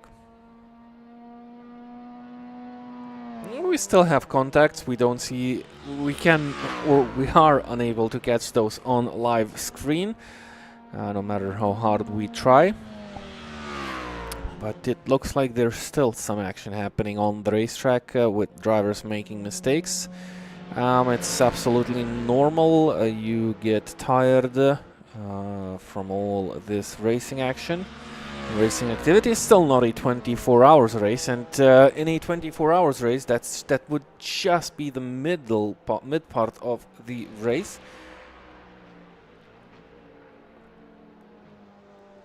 Yeah, but obviously, 24-hour race.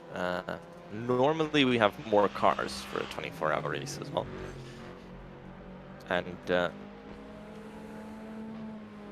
a gap of a minute is still possible to come back from.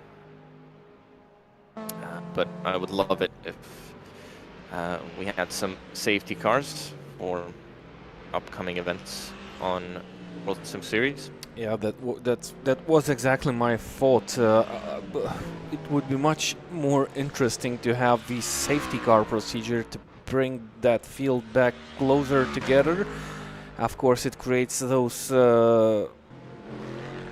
rare chances when a car might be close to their rivals, but then get in between themselves and the safety car. So the rules should be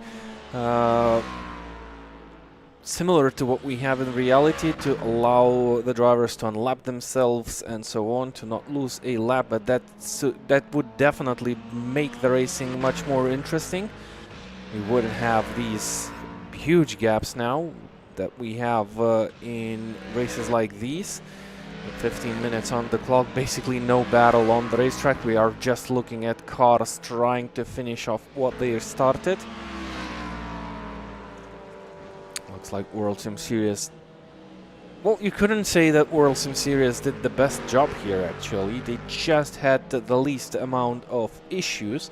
I'd still say that the APX is the team which deserves the win of the way they have handled the race up until the app issue. They lost too much time with the crash of Assetto Corsa twice on them. Even one crash would have made the race more interesting for this team. I wonder if one crash would have been enough to still be in a battle for the win. No, by the looking at the gap, I think it still would have cost them too much time, but they would have been definitely closer and still maybe battling for the top 3 places. So either way, this... Well, they would have been there, because if you remember when they were running with one extra long stop, they were... they were around.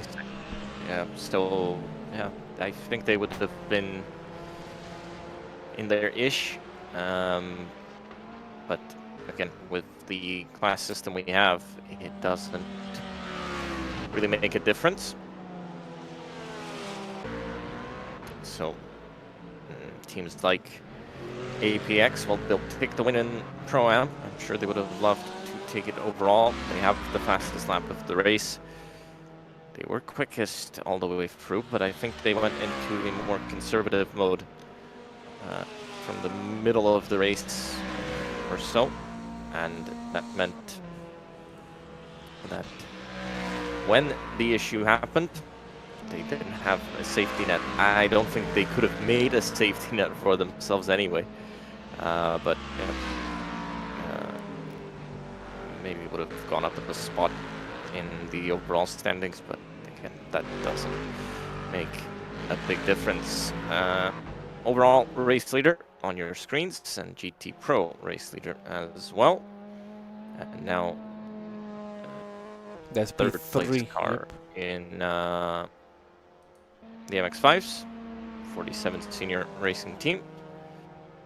They lost that position with that pit call. IRT number 2 lead that class, and have done so for pretty much the whole race. Here they are, getting past some traffic, some same class traffic. And yep, no GT cars on this straight. so they can swap positions calmly.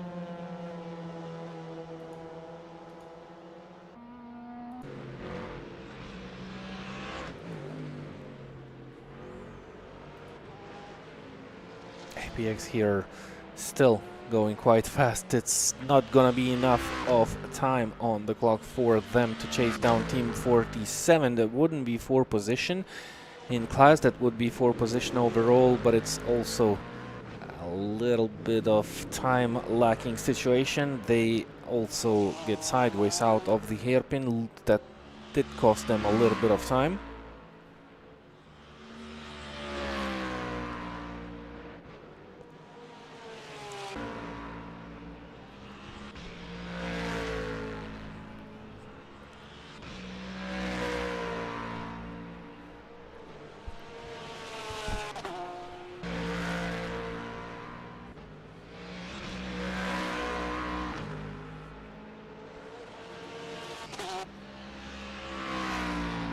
APX on your screens, 18 seconds back from Team 47. It's a pro car in front of them overall. It's difficult to catch in these last 11 minutes of the race.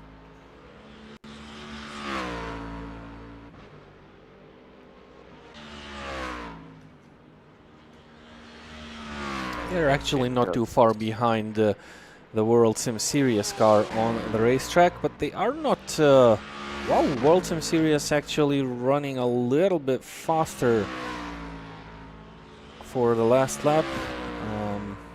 Let's compare 4 laps. Wow, WorldSimSeries did do a slightly better job, except for lap 331. So you cannot say that WorldSimSeries car doesn't deserve the win. They also performed well. That might have been not enough if those issues wouldn't have striked the APX team. But still, regarding the pace, they are doing good. They did have that drive-through penalty at the opening laps. They did do a really good job at coming back into this race. In the first hour, they were nowhere up until the moment they left on the racetrack for quite a lot of time, leaving us speechless here with Gustas. So we tried to figure out what's happening, and for one moment we thought those cars are running on no fuel at all, like running on thin air. From that moment on, they came right into the game. They were battling for P2, which they would have had, but they got themselves a lead now, and they need to hold on to it for the remaining 9 minutes and a bit to finish off this event with a win. Did WorldSimSeries team ever win a race in any special event? Or I think that will be the first win for the team. We had Dream to Drive, we had IRT, we had plenty of other teams winning races, the endurance races. I don't remember a WorldSimSeries team racing, maybe a few times, but yeah, I think this would be a first special event win. And I mean, for them not to win today, something would have to go wrong. Something would have to explode. Yeah, but there is still a chance, you know. Of course, there's always a chance, but yeah. Swapping places, still gaining laps on their rivals. That's PDTs. A team that is currently last in the GT3 in the GTM running order. 2 GTMs are out of this race. First one to not complete the whole distance were the Latvian Lightning locomotives. Then the Hypernova racing team had issues, and we missed one MX5 car on the grid that started this race. That is the Blank team, car number 26.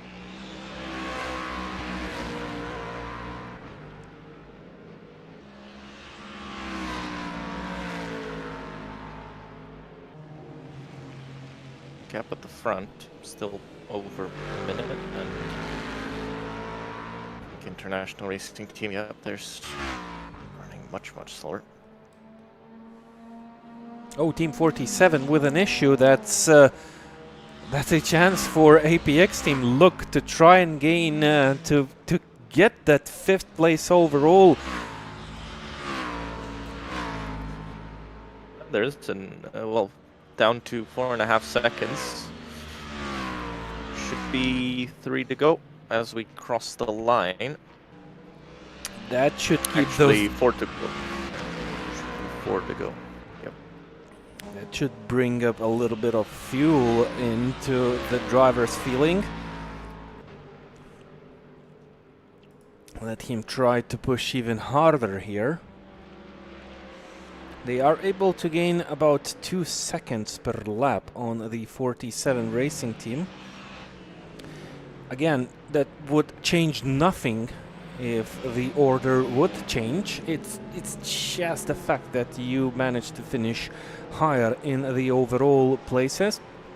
Prizes wouldn't change, but I think it would be a nice mini reward or compensation for what happened to the APX guys in this race when they were safely in the lead.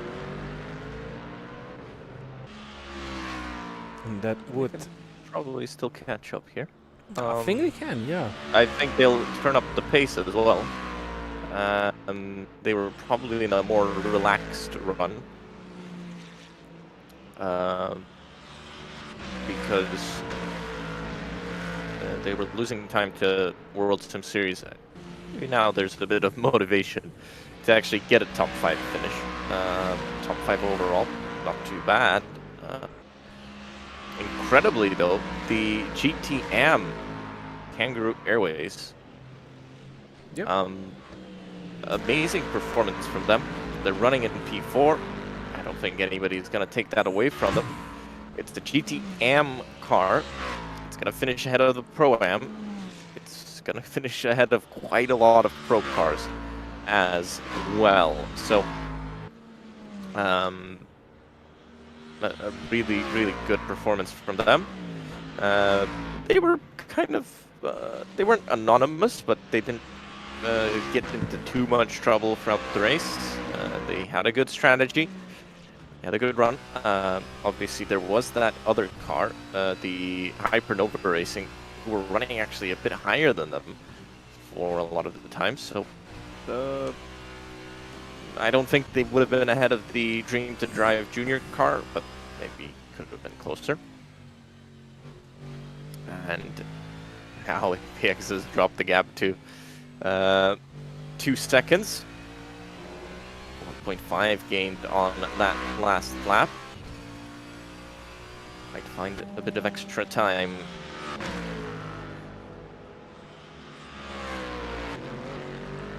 It's traffic. Actually, these MX5s are pretty decent in those slow corners. Not losing much time.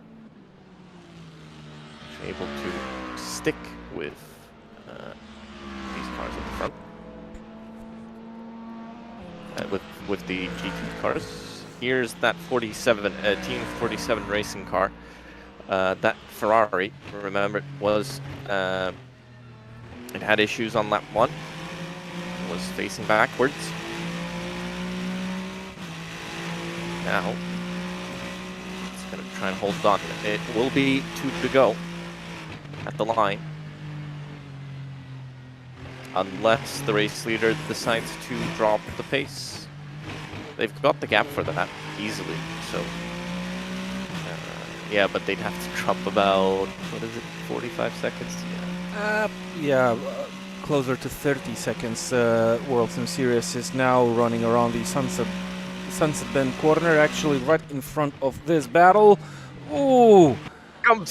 Here comes APX, and well, that's how you make a move.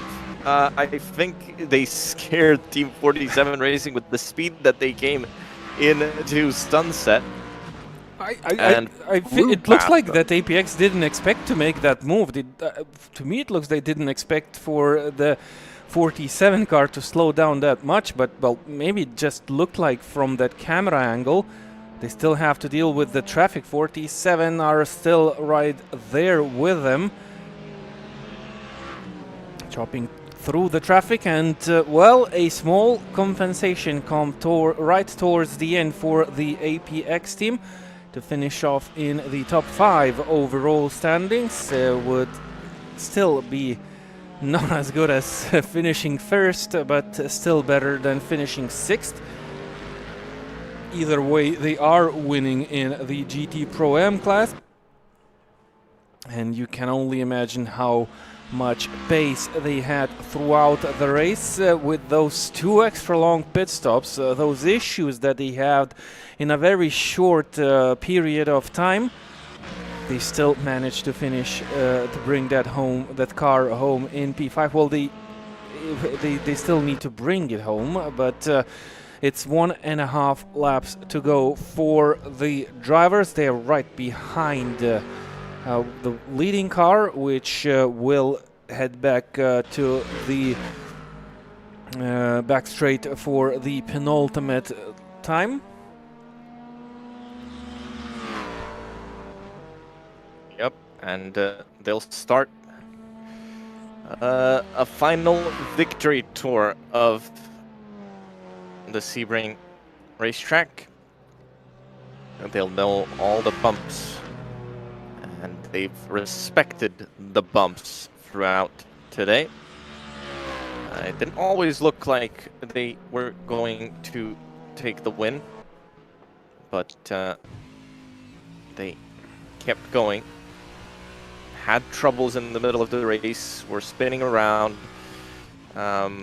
Didn't look like the perfect strategy, but in the end, obviously, other issues helped, but to finish first, you first have to finish, and they can really enjoy this lap now. Over a minute gap that they've got behind them to that international racing team car.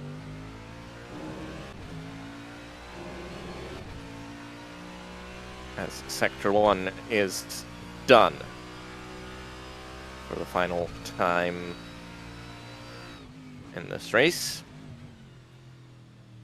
He'll have, I think, one more MX5 that he'll catch up to on this lap.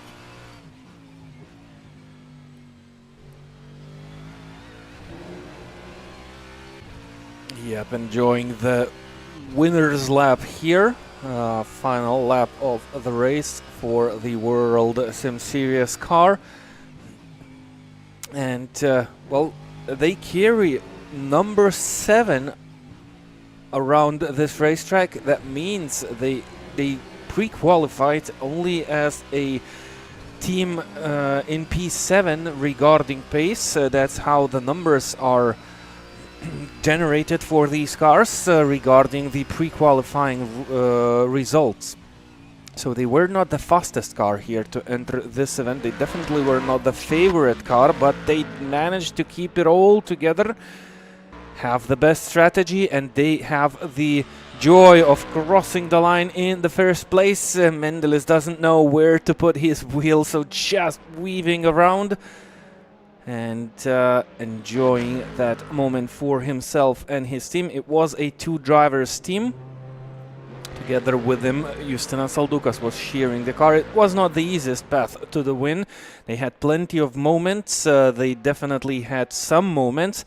This is your Pro M winner, the APX team. They were looking at an overall win that didn't go as planned, but still they managed to finish off 5th overall and 1st in their class. M is going to be won by Kangaroo Airways, and I would like to maybe see the MX5 leader. I think they international already race finished. number 2. Or not. No, maybe. Nope, they're taking the line right now. International Racing Team number 2. That's a dominant performance, and they had a similar race to APX before their issues, but International Racing Team number 2 did not have any issues. That's a 3rd win this season in the special events in class for the International Racing Team. Kangaroo Airways have crossed the line already, so they've taken the win in GTM. T-Jet Vantage have as well. So podiums, we've got WorldSimSeries taking the win overall and in class, and that's International Racing Team entering to drive Junior. APX ahead of SGS and well, we're still waiting for Latvian Lightning. What it was to the flag, I believe. So, yep, so it's APX ahead of Latvian Lightning Locomotives and SGS in Pro-Am. GTM, it's Kangaroo Airways ahead of T-Jet Bandits and Hypernova, who did not finish. And MX5, it's IRT number 2 ahead of Latvian Lightning Locomotives number 3 and 47 Senior Racing Team number 2. And that is it for the 12 hours of Sebring here on WorldSimSeries this year. And it was an interesting race at times and a more strategy-based race at times, but congratulations to all of the class winners, and we'll see you all at the next events. And remember that if you want to join yourself, head on over worldsimseries.com and join for free. Have a good night, everyone. See you in the next events.